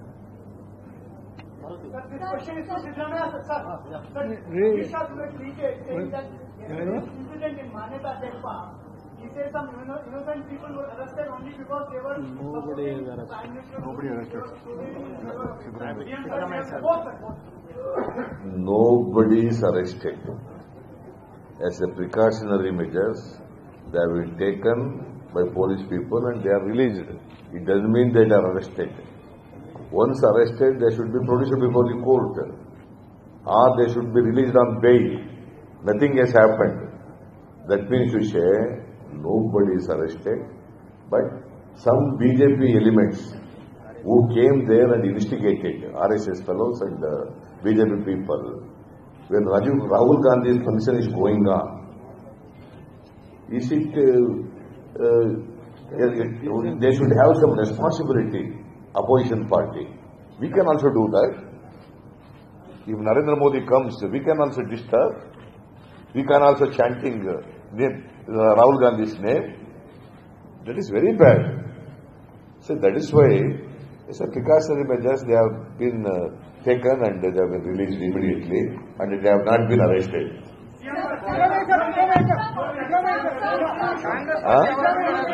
Pardon? ಒಬ್ರು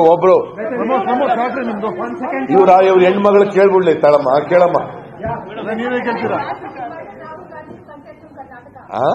Karnataka Congress is invited Rahul Gandhi to contest this year. The Kerala Congress also is invited. They are ready to give Wayanad.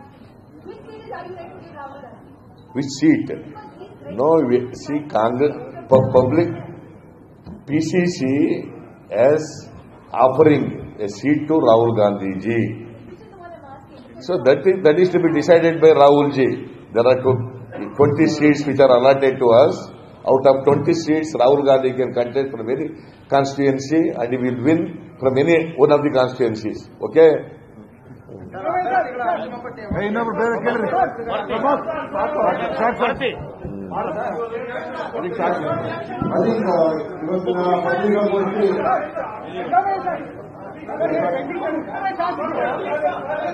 ಅವೆಲ್ಲ ಸರಿಪಡಿಸ್ತೀವ್ರಿ. All those small differences will be sorted out by me and Mr. Devagowda. Just a minute. Regarding today's Amit Shah's reaction about yesterday's incident, I advise Amit Shah to instruct his supporters Not to behave properly in the public. That is their responsibility. While some program is going on some other parties, is there any decency they have? Yesterday's incident, you please tell me. First they have to learn the decency, how to behave in the public. In that issue, I request not only advise Amit Shah to instruct his BJP supporters not to disturb other parties' programs. Thank you.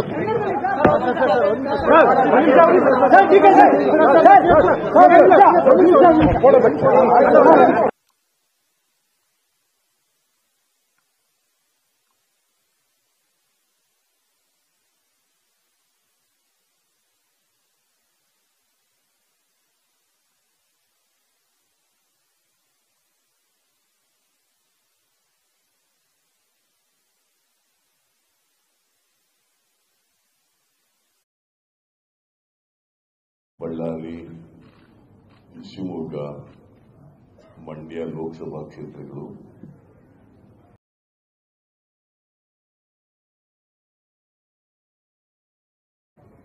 Ramanagara ಮತ್ತು ಜಮಖಂಡಿ ವಿಧಾನಸಭಾ ಕ್ಷೇತ್ರಗಳು ಇವುಗಳನ್ನು ಜಂಟಿಯಾಗಿ ನಾವು ಎದುರಿಸಿದ್ದೆವು.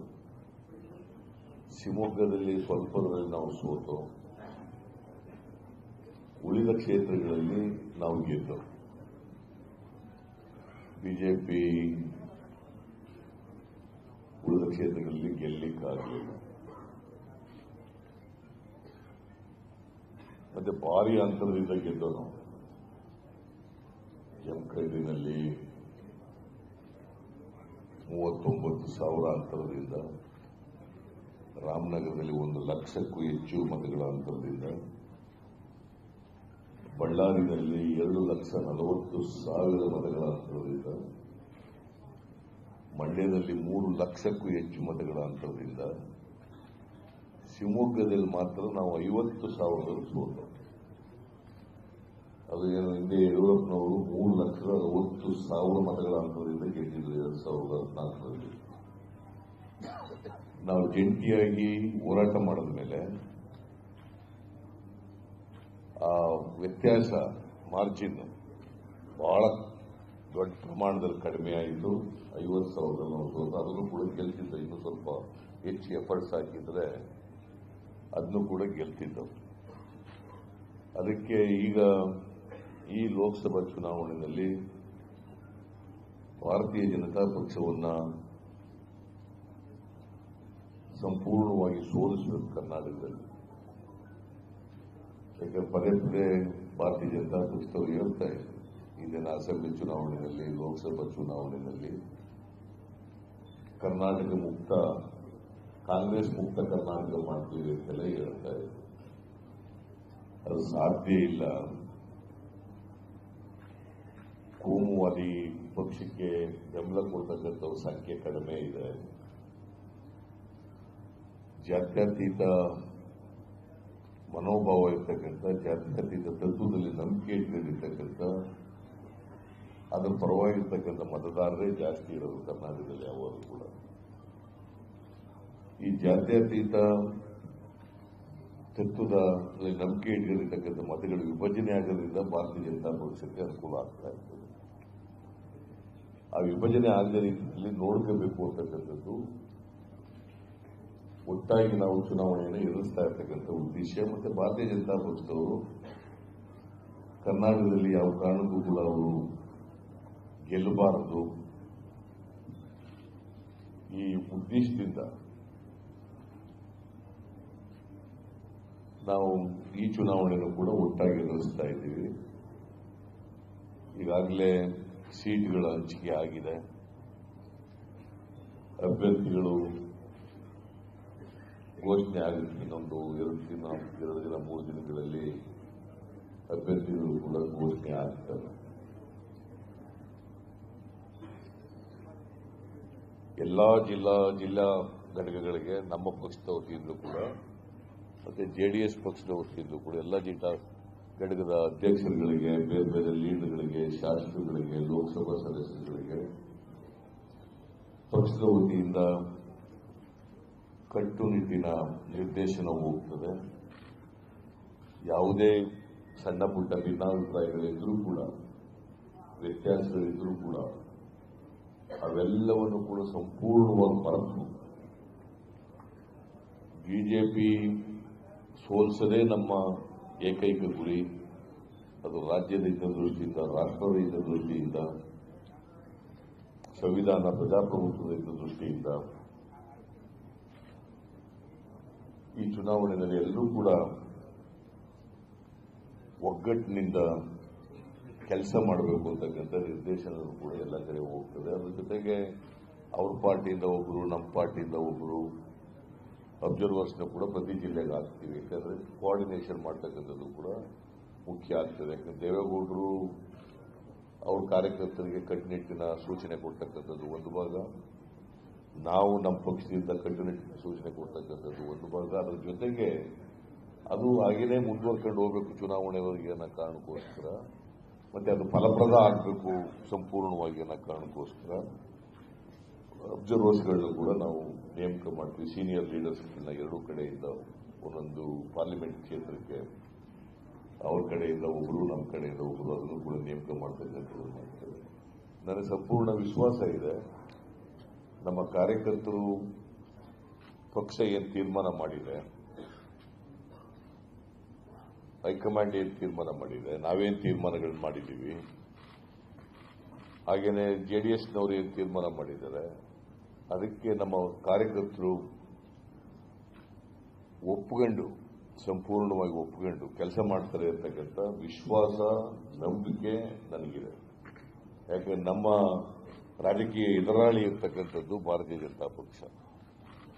ಅವರನ್ನ ಸೋಲಿಸಬೇಕಾಗಿರ್ತಕ್ಕಂಥದ್ದು ಇವತ್ತು ರಾಜಕೀಯ ದೃಷ್ಟಿಯಿಂದ ಅನಿವಾರ್ಯ, ಅಗತ್ಯ. ಆ ಕೆಲಸವನ್ನು ಕೂಡ ಮಾಡ್ತೇವೆ.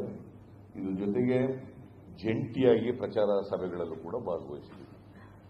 ಯಾವುದೇ ಕ್ಷೇತ್ರದಲ್ಲಿ ನಾನು, ದೇವೇಗೌಡರು, ಕುಮಾರಸ್ವಾಮಿ, ದಿನೇಶ್ ಗುಂಡೂರಾವ್ ಅವರು, ಮತ್ತೆ ಕೆಲವು ಪ್ರಚಾರ ಸಭೆಗಳಲ್ಲಿ ರಾಹುಲ್ ಗಾಂಧಿ ಅವರು, ದೇವೇಗೌಡರು, ನಾವೆಲ್ಲರೂ ಕೂಡ ಭಾಗವಹಿಸ್ತೀವಿ.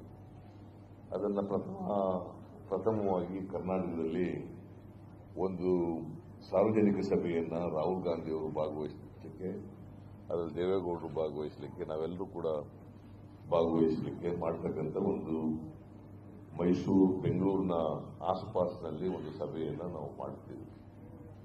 ಅದು most likely 31st of March. Most likely 31st of March.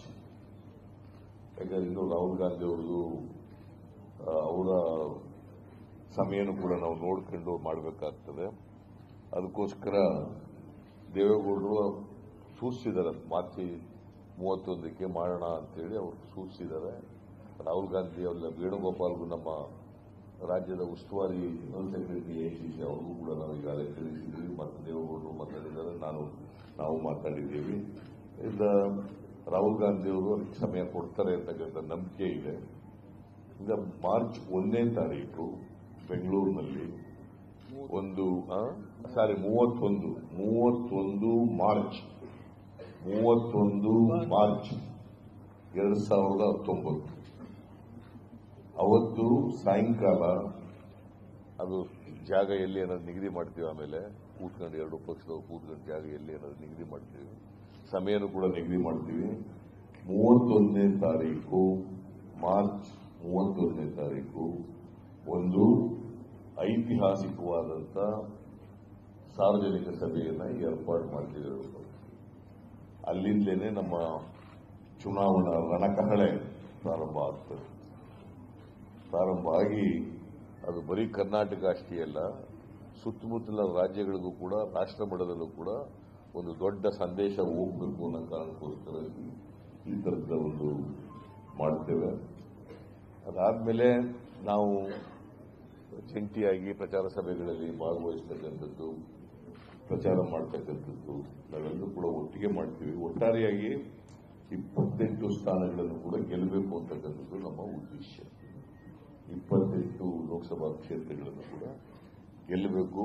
ಅದಕ್ಕೆ ಬೇಕಾದಂಥ ತಯಾರಿ, ಅದಕ್ಕೆ ಬೇಕಾದಂಥ ಪ್ರಚಾರ, ಅದಕ್ಕೆ ಬೇಕಾದಂಥ ಕಾರ್ಯಕರ್ತರ ಮನಸ್ಸನ್ನ ಗಟ್ಟಿಗೊಳಿಸ್ತಕ್ಕಂಥದ್ದು, ಕಾರ್ಯಕರ್ತರಲ್ಲಿ ಹುರುಪನ್ನು ತುಂಬತಕ್ಕಂಥದ್ದು, ಆ ಕೆಲಸವನ್ನ ನಾವೆಲ್ಲರೂ ಕೂಡ ಮಾಡ್ತೀವಿ. ಎರಡೂ ಪಕ್ಷದವರು ಕೂಡ ಮಾಡ್ತೇವೆ ಅಂತಕ್ಕಂಥ ಮಾತನ್ನ ನಮಗೆ ತಿಳಿಸ್ತಾ, ಮತ್ತೆ ನಿಮ್ಮ ಸಹಕಾರನೂ ಕೂಡ ಇರಬೇಕಾಗ್ತದೆ. ನಿಮ್ಮ ಸಹಕಾರ ಬಹಳ ಮುಖ್ಯ.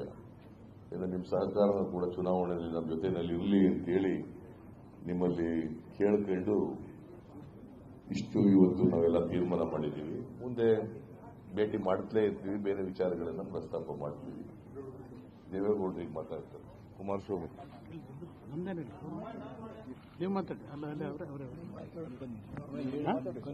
ನೀವು ಮಾತಾಡಿ. ಅವ್ರು ನಮ್ಮ ಪ್ರೆಸಿಡೆಂಟ್ ಒಂದು 2 ನಿಮಿಷ ಮಾತಾಡಲಿ. ಅಲ್ಲಲ್ಲ, ಇವರು ದಿನೇಶ್ ಇಲ್ಲಿ ದೇವೇಗೌಡರು ಮಾತಾಡೋದು ಸಾಕು. ಸ್ವಲ್ಪ ಇಲ್ಲ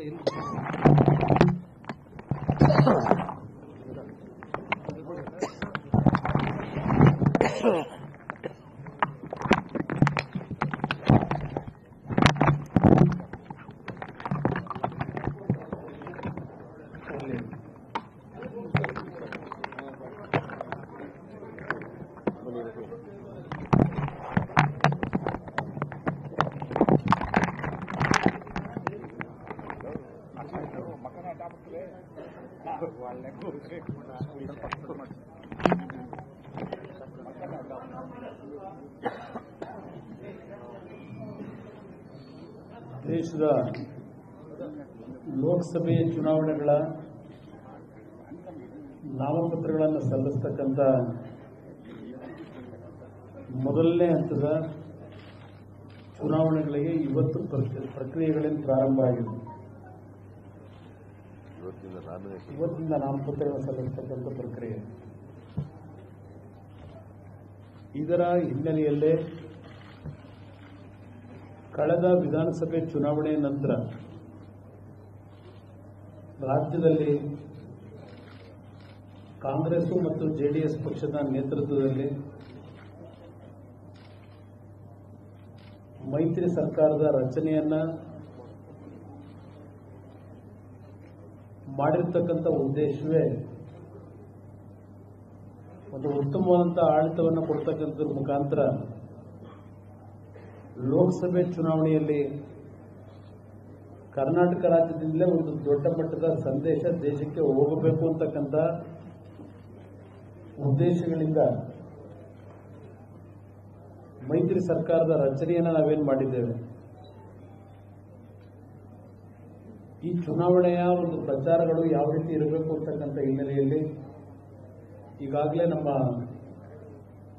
ಸಮನ್ವಯ ಸಮಿತಿಯ ಅಧ್ಯಕ್ಷರು, ಮಾಜಿ ಮುಖ್ಯಮಂತ್ರಿಗಳು, ನನಗೆ ಮಾರ್ಗದರ್ಶಕರು ಆಗಿರತಕ್ಕಂಥ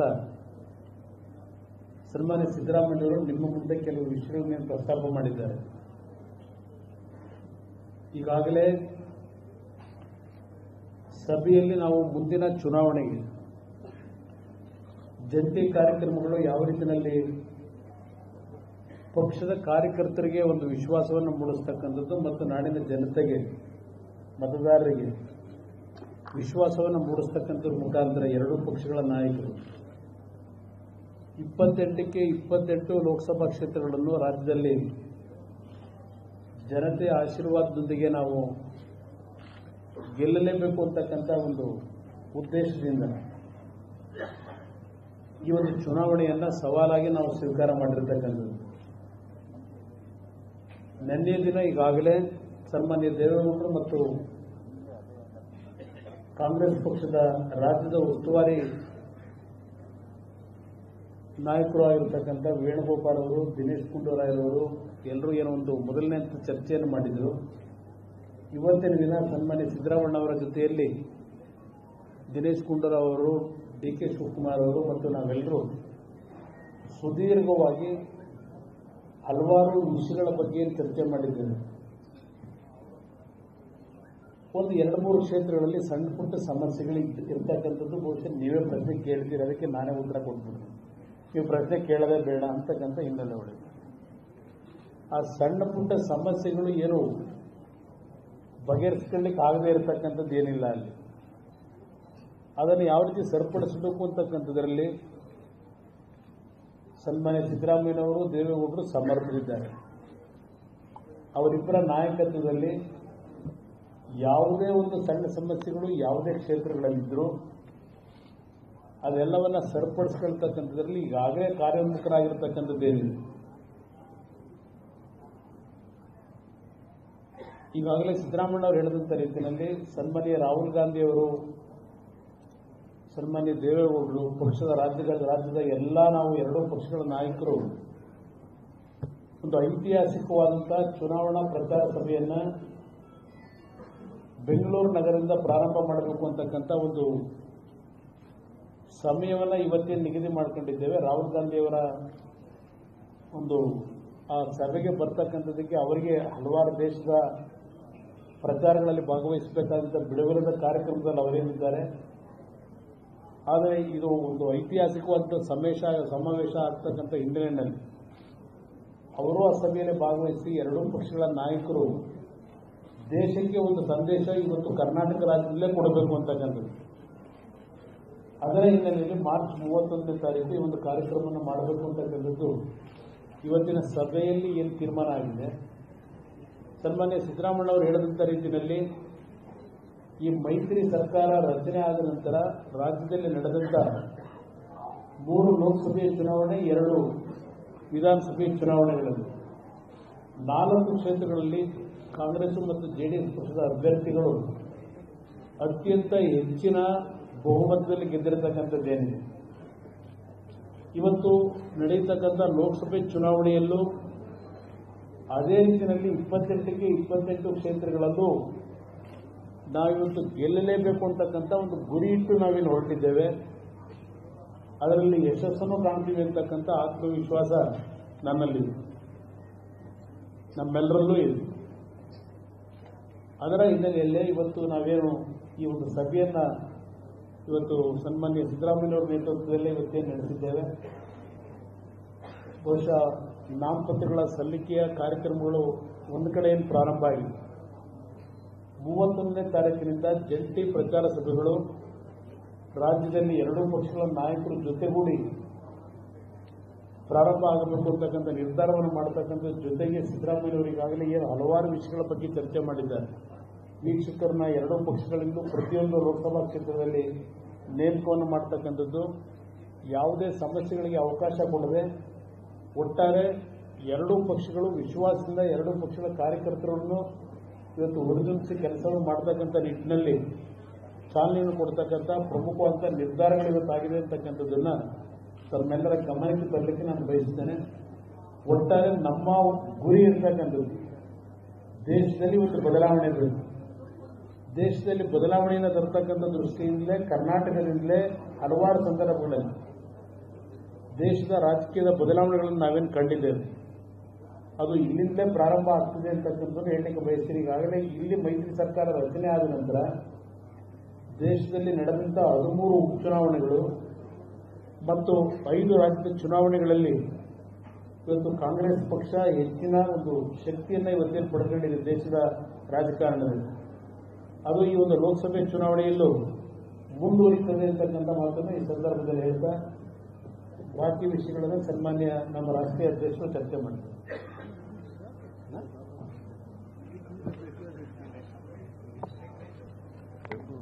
ನೀವು ಕನ್ಫರ್ಮ್ ಮಾಡಬಹುದು. ನೀವೇನಾದರೂ ರಾಷ್ಟ್ರ ಮಟ್ಟದಲ್ಲಿ ಕಾಣೋದಿಲ್ಲ.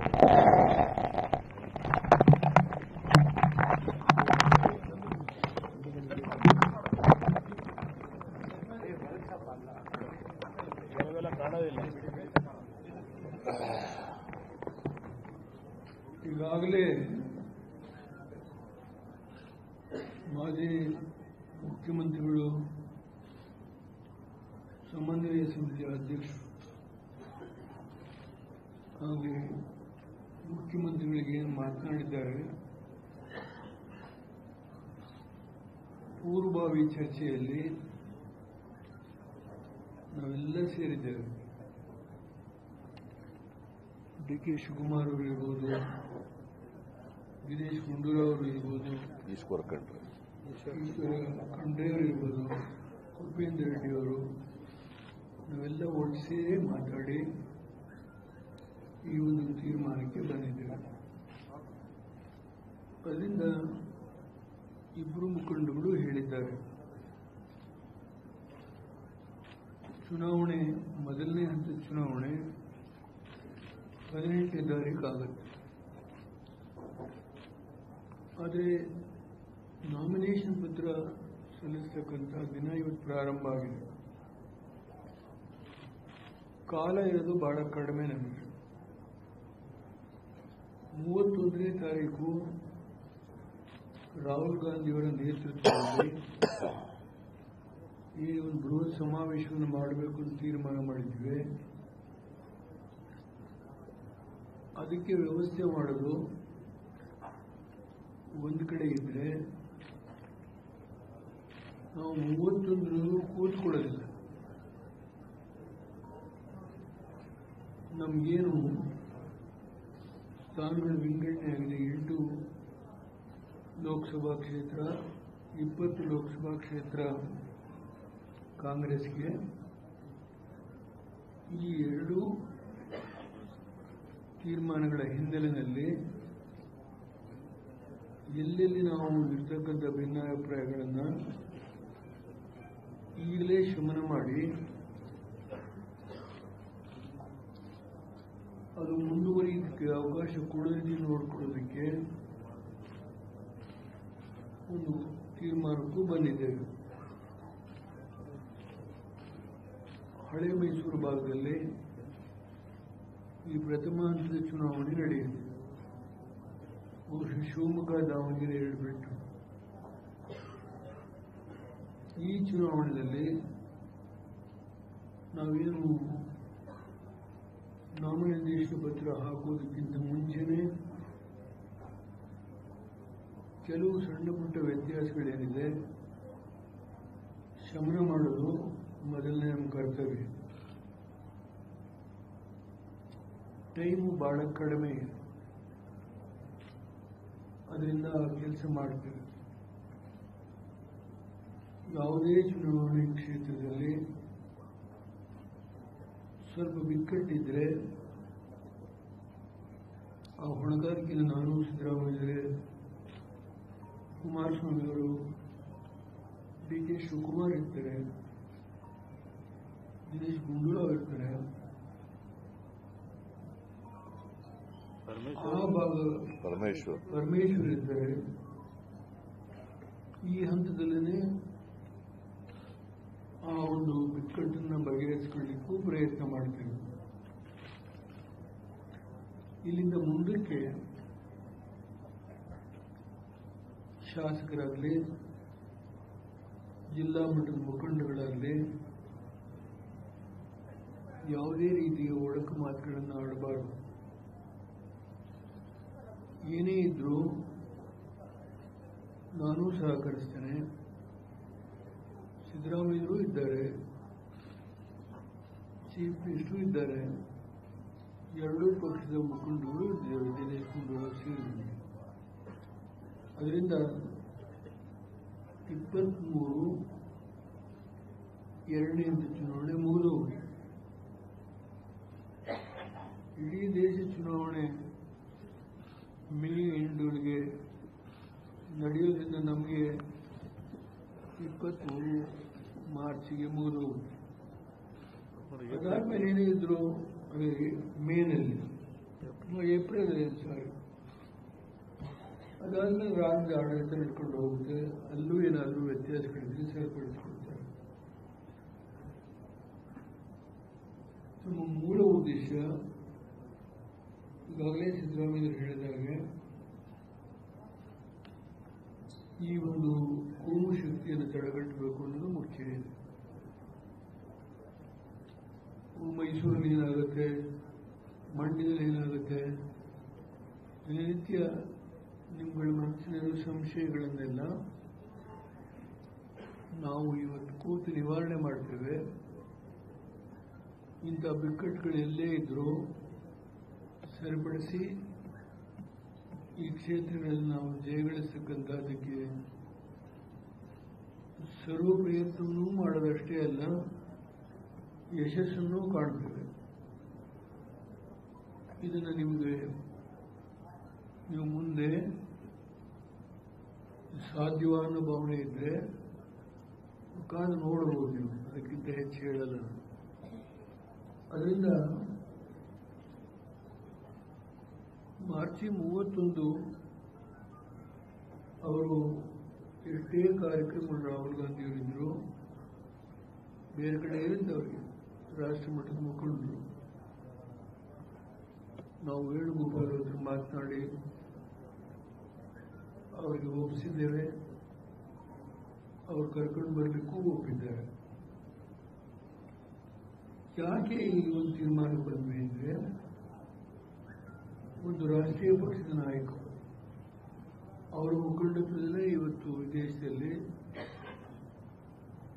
ರಾಷ್ಟ್ರೀಯ ಪಕ್ಷದ ನಾಯಕರ ಮುಖಂಡತ್ವದಲ್ಲಿ ಪ್ರಾದೇಶಿಕ ಪಕ್ಷಗಳು ನಾವೊಂದು ತೀರ್ಮಾನಕ್ಕೆ ಬಂದಿದ್ದೇವೆ. ಒಂದೊಂದು ರಾಜ್ಯದಲ್ಲಿ ಒಂದೊಂದು ಸಮಸ್ಯೆಗಳಿರಬಹುದು, ಆದರೆ ಮಹಾಗಠಬಂಧನ ಬಗ್ಗೆ ಮೋದಿಯವರು ಬಹಳ ವ್ಯಾಖ್ಯಾನ ಮಾಡ್ತಾರೆ, ಲಘುವಾಗಿ ಮಾತನಾಡ್ತಾರೆ. ಅವರ ಶಬ್ದ ಪ್ರಯೋಗ ಒಂದೊಂದು ಸಾರಿ ನಮಗೆ ಪ್ರಚೋದನೆ ಕೂಡ ಆಗುತ್ತೆ. ಇನ್ನೂ 15 ರಾಜ್ಯಗಳಲ್ಲಿ ಅವರು ಗಠಬಂಧನ ಸರ್ಕಾರವೇ ನಡೆಸ್ತಾ ಇದ್ದಾರೆ ಭಾರತೀಯ ಜನತಾ ಪಾರ್ಟಿಯವರು. ಅದರ ವಿರುದ್ಧನೇ ಮಾತನಾಡ್ತಾರೆ ಅವರು. ಅದರಿಂದ ಹೆಚ್ಚು ಹೇಳೋದ್ರ ಬದಲಾಗಿ ನಮ್ಮ ಐಕ್ಯತೆಯಿಂದ ಉತ್ತರ ಕೊಡ್ತೇವೆ ಅವರಿಗೆ. ಬಹುಶಃ ಕಾಂಗ್ರೆಸ್ JDS ಮೈತ್ರಿ ಸರ್ಕಾರ ಇಡೀ ರಾಷ್ಟ್ರದಲ್ಲಿ ಕರ್ನಾಟಕ ಒಂದೇ. ಅದರಿಂದ ನಾವು ಪರಮೇಶ್ವರ ಕುಮಾರಸ್ವಾಮಿ ಗುರುತು ತಗೊಳ್ಳುವಾಗ ಸೋನಿಯಾ ಗಾಂಧಿಯವರು ರಾಹುಲ್ ಗಾಂಧಿಯವರ ಮಾರ್ಗದರ್ಶನದಲ್ಲಿ ನಮ್ಮ ರಾಷ್ಟ್ರದ ಜಾತ್ಯತೀತ ವ್ಯವಸ್ಥೆಯಲ್ಲಿ ನಂಬಿಕೆ ಇರತಕ್ಕಂಥ ಎಲ್ಲಾ ಮುಖಂಡಗಳು ಬಂದಿದ್ದಾರೆ. ಅದು ರಾಷ್ಟ್ರಕ್ಕೆ ಅಲ್ಲ, ವಿಶ್ವಕ್ಕೆ ಕೊಟ್ಟಂತ ಒಂದು ಹೊಸ ರಾಜಕೀಯ ಸಂದೇಶ. ಇವತ್ತು ನಾಳೆ ರಾಹುಲ್ ಗಾಂಧಿಯವರ ನೇತೃತ್ವದಲ್ಲಿ ನಡೆಯುವ ಐತಿಹಾಸಿಕ ಸಭೆ ಏನಿದೆ, ಇಡೀ ರಾಷ್ಟ್ರಕ್ಕೆ ಒಂದು ಮೆಸೇಜ್ ಕೊಡುತ್ತೆ. ಕರ್ನಾಟಕದಲ್ಲಿ ಈ ಮೈತ್ರಿ ಸರ್ಕಾರ ಉಳಿಯಿತು ಹೋಗುತ್ತೋ, ಒಂದು ಐಕ್ಯತೆ ಇಲ್ಲ, ಇದೆಲ್ಲ ಏನೇನು ಭಾವನೆಗಳು ಇಲ್ಲಿವರೆಗೆ ಬಂದಿತ್ತು ಅದೆಲ್ಲಕ್ಕೂ ತೆರೆ ಎಳೆದಿದ್ದೇವೆ. ನಾನು ಸಿದ್ದರಾಮಯ್ಯವರು ಹಲವಾರು ಕಡೆ ಒಟ್ಟುಗೂಡಿ ಕೆಲಸ ಮಾಡಿದ್ದೇವೆ. ಇದನ್ನು ನಾವಿಬ್ಬರು ಪಕ್ಕದಲ್ಲೇ ಓದಿದ್ದೇವೆ. ಇದರಲ್ಲಿ ಯಾವ ಸಂಶಯ ಬೇಡ. ಇಬ್ಬರು ಜಂಟಿನೇ ಟೂರ್ ಮಾಡ್ತೇವೆ, ತೀವ್ರ ಪ್ರವಾಸ ಮಾಡ್ತೇವೆ. ಹಿರಿಯ ಮುಖಂಡರು ಖರ್ಗೆಯವರಿದ್ದಾರೆ, ಪರಮೇಶ್ವರ್ ಇದ್ದಾರೆ, DK ಶಿವಕುಮಾರ್ ಅವರ ಕಡೆ ಇದ್ದಾರೆ. ನಾವು ನಮ್ಮ ಪಕ್ಷದ ಅಧ್ಯಕ್ಷರು ಆಸ್ಪತ್ರೆಯಲ್ಲಿದ್ದಾರೆ, 2 ವರ್ಷ ವಾಪಸ್ ಬರಬಹುದು. ರಾಷ್ಟ್ರೀಯ ಪಕ್ಷವಾದಂಥ ಪ್ರಾದೇಶಿಕ ಪಕ್ಷದ ಅಧ್ಯಕ್ಷರು ದಿನೇಶ್ ಗುಂಡೂರಾವ್ ಅವರಿದ್ದಾರೆ. ನಮ್ಮ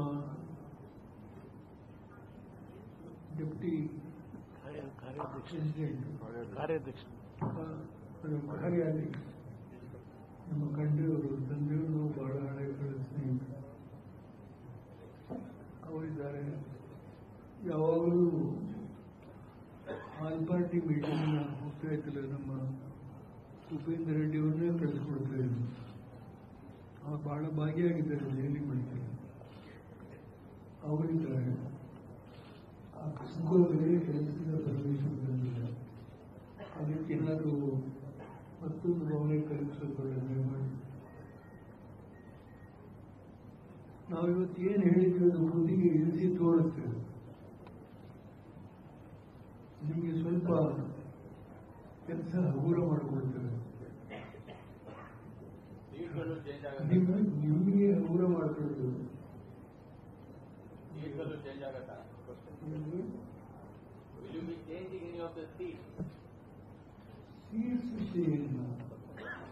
ನಮ್ಗೆ ಎಷ್ಟು ಕೊಟ್ಟಿದ್ದಾರೆ, ಅವರು 20 ತಗೊಂಡಿದ್ದಾರೆ. ಅದರಲ್ಲಿ ಏನು ಇನ್ನೂ ಅಂತ ಮಹತ್ವವಾದ ಬದಲಾವಣೆ ಚರ್ಚೆ ಮಾಡಿದೆ.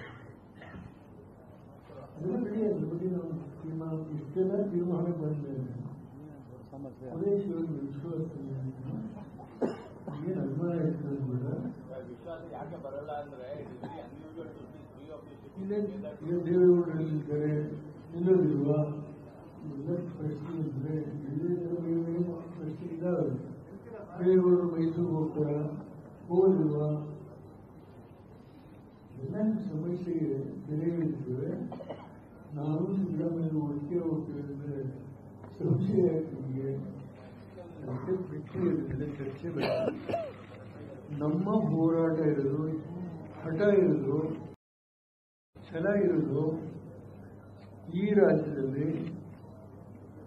ಇವತ್ತೇನು ಭಾರತೀಯ ಜನತಾ ಪಾರ್ಟಿ 16 ಸ್ಥಾನ ಗಳಿಸಿದೆ, ನಾವೆರಡೇ ತೆಗೆದುಕೊಂಡಿರೋದು. ಸಿದ್ದರಾಮಯ್ಯ ಮುಖ್ಯಮಂತ್ರಿಯಾಗಿ 10 ಸ್ಥಾನ ಗಳಿಸಿದ್ದಾರೆ. ಅದರಿಂದ ಇವತ್ತು ನಮ್ಮ 12 ಸ್ಥಾನಗಳನ್ನು ಉಳಿಸಿಕೊಳ್ಳೋದ್ರ ಜೊತೆಗೆ ಭಾರತೀಯ ಜನತಾ ಪಾರ್ಟಿ 16 ಸ್ಥಾನ ಇದೆಯೋ ಅದರಲ್ಲಿ ನಾವಿಬ್ಬರು ಒಟ್ಟಾಗಿ ಹೋಗೋದ್ರಿಂದ ಬಹುತೇಕ ಮೆಜಾರಿಟಿ ಸ್ಥಾನಗಳನ್ನು ನಾವು ಪಡೆಯಲಿಕ್ಕೆ ನಮಗೆ ಸಾಧ್ಯ ಇದೆ ಅನ್ನೋ ದೃಢವಾದ ನಂಬಿಕೆ ಇದೆ. ನನಗೂ ಗೊತ್ತಿದೆ ಕರ್ನಾಟಕ ಅಂತ ಹೇಳಿ, ಸಿದ್ದರಾಮಯ್ಯಗೂ ಗೊತ್ತಿದೆ. ನಾನು ಗರ್ವದಿಂದ ಹೇಳೋದಿಲ್ಲ, ಅವರು 2 ಡಿಜಿಟ್ಸ್ ಕಾಣಲಿಕ್ಕೆ ಬಿಡಲ್ಲ. ಅದಕ್ಕಿಂತ ಹೆಚ್ಚು ಹೇಳಬೇಡ. ಈಗ ಅವ್ರ ಹಿಂದೆ 2 ಡಿಜಿಟ್ ಅಲ್ಲಿ ಸ್ವಲ್ಪ ಮಟ್ಟಿಗೆ ಬಹಳ ಎತ್ತರದಲ್ಲಿ ಮಾತಾಡ್ತಾ ಇದ್ರು. ಆ 2 ಡಿಜಿಟ್ ರೀಚ್ ಮಾಡಿ ಬಿಡೋದಿಲ್ಲ ಅಂದ್ರೆ ತೀರ್ಪು ಕೊಡೋದು ಮಹಾಜನತೆ. ಆದರೆ ಆ ಮಹಾಜನತೆ ಮನಸ್ಸಲ್ಲೇನಿತ್ತು, ಮೈತ್ರಿ ಸರ್ಕಾರ ಒಗ್ಗಟ್ಟಿಗೆ ಹೋಗಲಾರದು, ಹಳೇ ಒಂದು ವೈಮನಸ್ಸುಗಳಿಂದ ಮೈಸೂರಿಗೆ ಹೋಗ್ತಾರೋ ಇಲ್ವೋ, ಸಿದ್ದರಾಮಯ್ಯರು ಮಂಡಿಗೆ ಬರ್ತಾರೋ ಇಲ್ವೋ, ಅಥವಾ ದೇವೇಗೌಡರು ಮತ್ತೊಂದು ಕಡೆ ಹೋಗ್ತಾರೋ ಇಲ್ವೋ, ಆ ಪ್ರಶ್ನೆ ಇಲ್ಲ. ಇಬ್ಬರು ಒಟ್ಟಿಗೆ ಟೂರ್ ಮಾಡ್ತಾರೆ. ರಾಹುಲ್ ಗಾಂಧಿಯವರು ಬಂದು ಹೋದ್ಮೇಲೆ ಹಂಚ್ಕೊಳ್ತೇವೆ. ಡಿ ಕೆ ಶಿವಕುಮಾರ್ ಎಂದು ಹೋಗ್ಬೋದು, ಪರಮೇಶ್ವರ್ ಎಂದು ಹೋಗ್ಬೋದು, ಗುಂಡೂರಾವ್ ಎಂದು ಹೋಗ್ಬೋದು. ಮೊದಲನೇ ಹಂತದ ಚುನಾವಣೆ 18ನೇ ತಾರೀಕು ಮುಗಿದೋಗುದು. ಈಗ ಬಹುತೇಕ ಹಳೆ ಮೈಸೂರಿನ ಶಿವಮೊಗ್ಗ ಮತ್ತು ದಾವಣಗೆರೆ ಬಿಟ್ಟರೆ ಅದಾದ್ಮೇಲೆ 2ನೇ ಹಂತದ ಚುನಾವಣೆ 23ನೇ ತಾರೀಕು ನಮಗೆ ಕಾಲ ಇದೆ. ನಮ್ಮ ಚುನಾವಣೆ ಕಾರ್ಯಕ್ರಮ ಮುಂದುವರಿದರೆ ಇನ್ನೊಂದು ವಿನಂತಿ ಮಾಡ್ತಾರೆ. ಸಿದ್ದರಾಮಯ್ಯ ಮಾತಾಡಿದ್ದೇವೆ, ಮೀಡಿಯಾಕ್ಕೆ ಹೋಗ್ತಕ್ಕಂಥವ್ರು ನಮ್ಮ ಇಬ್ಬರೂ ಪಕ್ಷದ ವಕ್ತಾರನ್ನು ನೇಮಕ ಮಾಡಬೇಕು ಅಂತ ರಿಕ್ವೆಸ್ಟ್ ಮಾಡಿದ್ದೇನೆ. ಮೀಡಿಯಾದಲ್ಲಿ ಕಾಂಗ್ರೆಸ್ ಬೇರೆ JDS ಬೇರೆ ಅಂತ ಮಾತನಾಡೋದ್ರ ಬದಲಾಗಿ ಇವತ್ತೇನು ನಿರ್ಣಯ ತಗೊಂಡಿದ್ವು ಆ ನಿರ್ಣಯದ ಮೇಲೆ ಒಂದೇ ಒಂದು ಒಕ್ಕಟ್ಟಿನ ರಿಯಾಕ್ಷನ್ ಕೊಡಬೇಕಾಗಿದೆ. ಯಾವ ವ್ಯತ್ಯಾಸಕ್ಕೆ ಅವಕಾಶ ಕೊಡಬಾರದು. ನಾನು ಶಾಸಕರು ಮಂತ್ರಿಗಳು ನಮ್ಮಲ್ಲಿ ಎಲ್ಲ ಮಂತ್ರಿಗಳಿದ್ದಾರೆ, ಶಾಸಕರಿದ್ದಾರೆ, ಶಾಸಕರ ಹಿರಿಯ ಮುಖಂಡರಿದ್ದಾರೆ. ದಯಮಾಡಿ ಅವರನ್ನು ಪ್ರಾರ್ಥನೆ ಮಾಡ್ತೇನೆ, ಇವತ್ತಿನ ತೀರ್ಮಾನ ಆದಮೇಲೆ ಒಂದೇ ಒಂದು ಅವರ ಕೂಗು, ಅವರ ಮನಸ್ಸಿನ ಯಾವುದೇ ಬೇಸರ ಇರಲಿ, ಐಕ್ಯತೆಯ ಕೂಗು ಇರಬೇಕಾಗಿದೆ. ನಾವು ಕೂತಿ ತೀರ್ಮಾನ ಮಾಡಿಕೊಂಡಿದ್ದೇವೆ, ಅವ್ರ ಪರವಾಗಿ ಮಾಡಿದ್ರು. ರಾಜ್ಯದಲ್ಲಿ ಭಾರತೀಯ ಜನತಾ ಪಾರ್ಟಿ ಶಕ್ತಿ ಕುಗ್ಗಿಸಲೇಬೇಕು ಅಂತ ತೀರ್ಮಾನ ಮಾಡಿದ್ದೇವೆ. ಅದು ಜನತೆಗೆ ಒಂದು ಈ ಮೆಸೇಜ್ ಹೋದಾಗ ಮಹಾಜನತೆ ಕೂಡ ಅಂತಿಮ ತೀರ್ಪು ಕೊಡೋದಕ್ಕೆ ಅವ್ರಿಗೆ ವಿಶ್ವಾಸ ಬರುತ್ತೆ. ಏನಪ್ಪ ಇವರಲ್ಲೇ ವ್ಯತ್ಯಾಸಗಳಿದೆ ಅನ್ನೋ ಭಾವನೆ ಇವತ್ತಿಗೆ ಇತಿಶ್ರೀ ಹಾಡಿ ಇಡೀ ರಾಜ್ಯದ ಮಹಾಜನತೆಗೆ ಮೈತ್ರಿ ಸರ್ಕಾರ ಏನು ಕೆಲಸ ಮಾಡಿದೆ, 5 ವರ್ಷ ಸಿದ್ದರಾಮಯ್ಯ ಸರ್ಕಾರ ಏನು ಮಾಡಿದೆ, ಇದೆಲ್ಲವನ್ನೂ ನಾವು ಒಂದು ಮೆಸೇಜನ್ನು ತೆಗೆದುಕೊಂಡು ಹೋಗುವಾಗ ಕಿಂಚಿತ್ತು ಲೋಪ ಬರಬೇಕು. ನಾವು ಮೆಸೇಜ್ ತೆಗೆದುಕೊಂಡು ಹೋಗಿ ಜನತೆಯ ಮನೆ ಬಾಗಿಲಿಗೆ ಮುಟ್ಟಿಸ್ತೇವೆ. ಅದನ್ನು ಜನತೆ ತೀರ್ಮಾನ ಮಾಡುವಾಗ ಅವರಿಗೆ ಪ್ರಬುದ್ಧತೆ ಇರಬೇಕು. ಮಹಾಜನತೆ ತೀರ್ಪು ಕೊಡಬೇಕು. ನಮ್ಮ ಕೈಲಿಲ್ಲ, ನಮ್ಮ ಕರ್ತವ್ಯ ಮಾಡಬೇಕು, ಐಕ್ಯತೆ ತೋರಿಸಬೇಕು. ಅದನ್ನು ಈ ರಾಜ್ಯದ 28 ಕ್ಷೇತ್ರಗಳಲ್ಲಿ ನಾವು ಒಟ್ಟಿಗೆ ಪ್ರವಾಸ ಮಾಡಿದ್ದೇವೆ. ರಾಹುಲ್ ಗಾಂಧಿ ಮಾರ್ಗದರ್ಶನದಲ್ಲಿ ಅವರೇನು 29ನೇ ತಾರೀಕು ಒಂದು ಸಂದೇಶ ಕೊಡ್ತಾರೆ, ಆ ರೀತಿ ನಾವೆಲ್ಲ ಕೆಲಸ ಮಾಡ್ತೀವಿ ಎಂದು ಮಾತನ್ನು ಹೇಳಿ, ನಿಮಗೂ ಕೂಡ ಯಾವುದೇ ಹೆಚ್ಚಿನ ಸಿಹಿ ಸುದ್ದಿ ಸಿಕ್ಕದ ರೀತಿ ನಾವು ತಮಾಷೆ ಮಾಡಿದ್ದೇನೆ. ನಿಮ್ಮ ಸಹಕಾರ ನಮಗೆ ಸಿಕ್ಕಿದ್ರೆ ತುಂಬ ಸಂತೋಷ. ನಿಮ್ಮೆಲ್ಲರಿಗೆ ನಮಸ್ಕಾರ.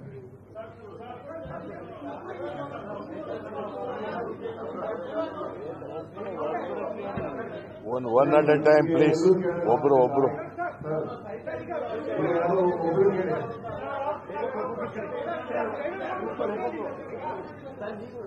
ಒಬ್ರು ಕೇಳ್ರಿ. ಎಸ್, ಅವ್ರು ಕೇಳ್ರಿ, ನೀವು ಕೇಳ್ರಿ. There are differences within the JDS as well as the Congress persons are also not happy with the candidature of Nikhil. So, what do you have to say? So, the joint press conference is addressed an issue. We are going to go together, we are going to fight together, we are going to speak in one voice. Any small differences will be sorted out. That is all.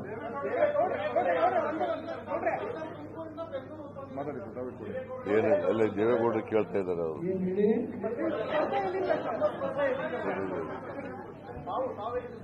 ನಾನು ಎಲ್ಲಿ ಸ್ಪರ್ಧೆ ಮಾಡಬೇಕೋ ಮಾಡಬಾರ್ದು ಅದರ ಬಗ್ಗೆ ನಿರ್ಣಯ ತೆಗೆದುಕೊಳ್ಳುವ ಕನಿಷ್ಠ ಪ್ರಮಾಣದ ಒಂದು ಸ್ವಾತಂತ್ರ್ಯ ಇದೆ ಅಂತ ಹೇಳಿ ನಿಮ್ಮಲ್ಲಿ ವಿನಂತಿ ಮಾಡ್ತೇನೆ. ಅದರ ಬಗ್ಗೆ ತಾವು ಬಹಳ ಕುತೂಹಲದಿಂದ ಏನು ಪ್ರಶ್ನೆ ಕೇಳ್ತಾ ಇದ್ದಾರೆ. ಅದರ ಬಗ್ಗೆ ಏನು ಕೆಲವೇ ನಿಮ್ಮಲ್ಲಿ ನಿರ್ಣಯ ಮಾಡೋಣ, ಏನು ತೊಂದರೆ ಇಲ್ಲ. ಆದರೆ ನನಗೆ ನಾನೇ ಯೋಚನೆ ಮಾಡ್ತಾ ಇದ್ದೀನಿ, ಬೇಸರ ಮಾಡ್ಕೋಬೇಡಿ. ನನ್ನ ಉಪಯುಕ್ತತೆ ದೆಹಲಿಗೆ ಎಷ್ಟಿದೆ ಅನ್ನೋದನ್ನು ಮಾತು ಮಾಡ್ತಾ ಇದ್ದೀನಿ.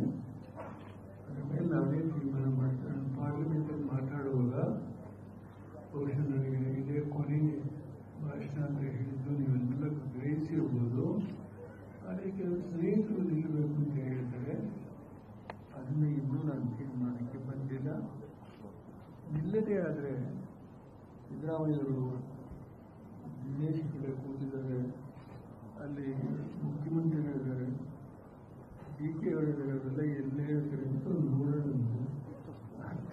ಆಮೇಲೆ ತೀರ್ಮಾನ ಅಷ್ಟೊಂದು ಯಾಕೆ ಹೇಳಿ ಪ್ರಮೋದ್ ಹೇಳಿ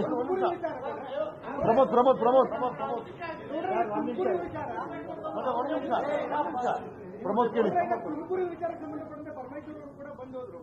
ತುಮಕೂರು ಕ್ಷೇತ್ರಕ್ಕೆ ಸಂಬಂಧಪಟ್ಟಂತೆ JDS ನಿರ್ಣಯ ಏನು ಅಂತ ಅವರು ಮಾತುಕತೆ ಆದ್ಮೇಲೆ ಒಂದು ನಿಮಿಷ ಕೇಳಿದ್ರೆ ನೀವು ನಿಲ್ಲೋದಾದ್ರೆ ನಾ ಮಾತಾಡೋಣ ಆಯ್ತಾ ಹೇಳಿ ಆಯ್ತಾ ತುಮಕೂರ್ನ ಬಿಟ್ಕೊಡ್ತಾರೆ ಅಂತ ಹೇಳಿ ಕಾಂಗ್ರೆಸ್ ಹೇಳ್ತಾ ಇದೆ. ಆ ವಿಚಾರ ನಿಮ್ಮ ಊಹಾಪೋಹದ ಹೈಪೋಥೆಟಿಕಲ್ ಕ್ವಶನ್ಗೆ there will be no answer. JDS ಅಭ್ಯರ್ಥಿನೇ ಇರ್ತಾರೆ. ಬೆಳೆಯಪ್ಪ ಅದನ್ನ Okay, next. ನೀವು ನಿಲ್ಲಿಲ್ಲ ಅಂದ್ರೆ ಶಸ್ತ್ರತ್ಯಾಗ ಮಾಡಿದಾಗಲ್ವಾ ಏನ್ ಸಂದೇಶ ಹೋಗ್ತೀರಿ ಅದಕ್ಕೆ ತ್ಯಾಗದ ಬಗ್ಗೆ ತುಂಬಾ ವಿಷಯ ಮಾತಾಡ್ಬೋದು. ಸದ್ಯಕ್ಕೆ ಅದ್ರ ಬಗ್ಗೆ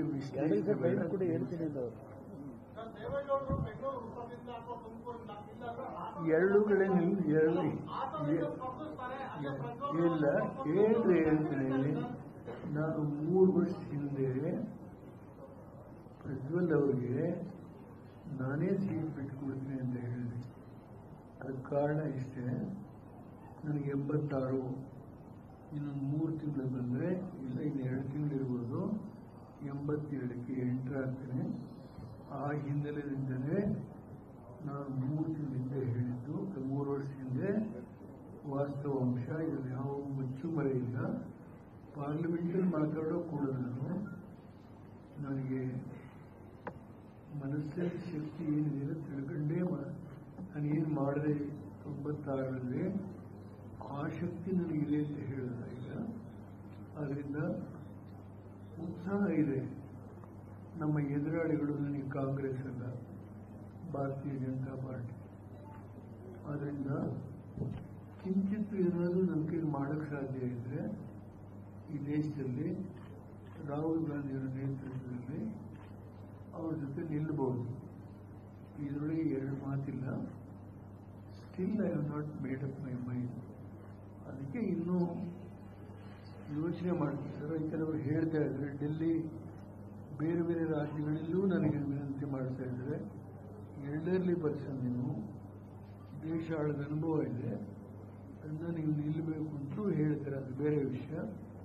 ಅದನ್ನು ನಾವು ಕೂತ್ಕೊಂಡು ತೀರ್ಮಾನ ಮಾಡ್ತೀವಿ. ಸಿದ್ದರಾಮಯ್ಯ ಇಲ್ವೇ, ನಾನಿಲ್ವೇ, ಕುಮಾರಸ್ವಾಮಿ ಇಲ್ವೇ, ಗುಂಡೂರಾವ್ ಇಲ್ವೇ, ಇದನ್ನು ನಾವು DK ಕೂತ್ಕೊಂಡು ನಿರ್ಣಯ ಮಾಡ್ತೀವಿ. ನನಗೆ ಇದರೊಳಗೆ ಏನು ದೊಡ್ಡ ಆಸಕ್ತಿ, ಹೊರಗಡೆ ಇದ್ರೂ ಕೆಲಸ ಮಾಡುವುದು.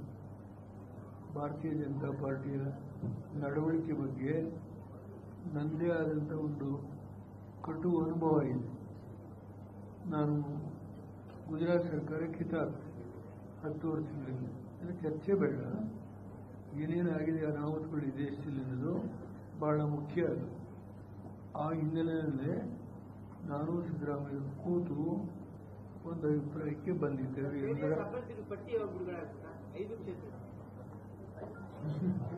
ಅಷ್ಟೊಂದು ಕುತೂಹಲ ನಿಮಗೆ ಎಲ್ಲ ಒಟ್ಟಿಗೆ, ನಾವು ಅವರೆಲ್ಲ ಸೇರಿ ಒಟ್ಟಿಗೆ ರಿಲೀಸ್ ಮಾಡ್ತಾ ಇದ್ದಾರೆ. ಉತ್ತರ ಕನ್ನಡದಲ್ಲಿ ಉಡುಪಿ ಚಿಕ್ಕಮಗಳೂರು ವಿಚಾರಕ್ಕೆ ಸಂಬಂಧಪಟ್ಟಂತೆ ಪ್ರಮೋದ್ ಮುನಿರಾಜ್ ಅವರೇ ಈಗ JDS ಅಭ್ಯರ್ಥಿ ಆಗ್ತಾರೆ ಅನ್ನೋ ಮಾತಿದೆ. ಏನಿದೆ ಡಿಕ್ಲೇರ್ ಮಾಡಿಲ್ವಾ? ಅವನ ಚರ್ಚೆ ಮಾತುಗಳು ಕೇಳಿ ಬರ್ತಾ ಇಲ್ಲ.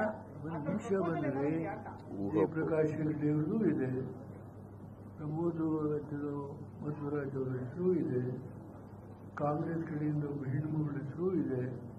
ಇನ್ನೂ ಇದೆಲ್ಲ.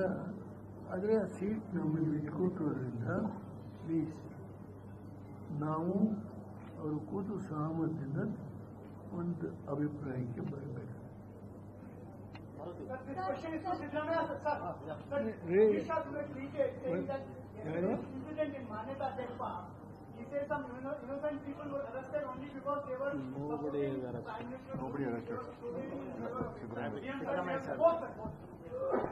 Nobody is arrested. As a precautionary measures, they have been taken by police people and they are released. It doesn't mean they are arrested. Once arrested, they should be produced before the court, or they should be released on bail. Nothing has happened. That means to say nobody is arrested, but some BJP elements who came there and instigated, RSS fellows and BJP people, when Rahul Gandhi's function is going on, Is it, they should have some responsibility, opposition party. We can also do that. If Narendra Modi comes, we can also disturb.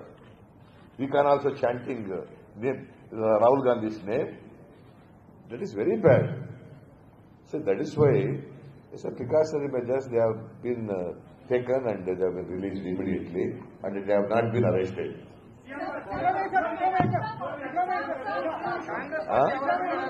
Pardon? ಒಬ್ರು ಇವ್ರ ಹೆಣ್ಮಗಳು ಕೇಳ್ಬಿಡ್ಲಿ ತಳಮ್ಮ ಕೇಳಮ್ಮ. ನೀವೇ ಕೇಳ್ತೀರಾ? Karnataka Congress has invited Rahul Gandhi to contest here. The Kerala Congress also is invited. They're ready to give Wayanad seat. Which seat are you ready to give Rahul Gandhi? Which seat? No, see, Congress public PCC as offering a seat to Rahul Gandhi ji. So that is to be decided by Rahul ji. There are 20 seats which are allotted to us. Out of 20 seats, Rahul Gandhi can contest from any constituency and he will win from any one of the constituencies. Okay?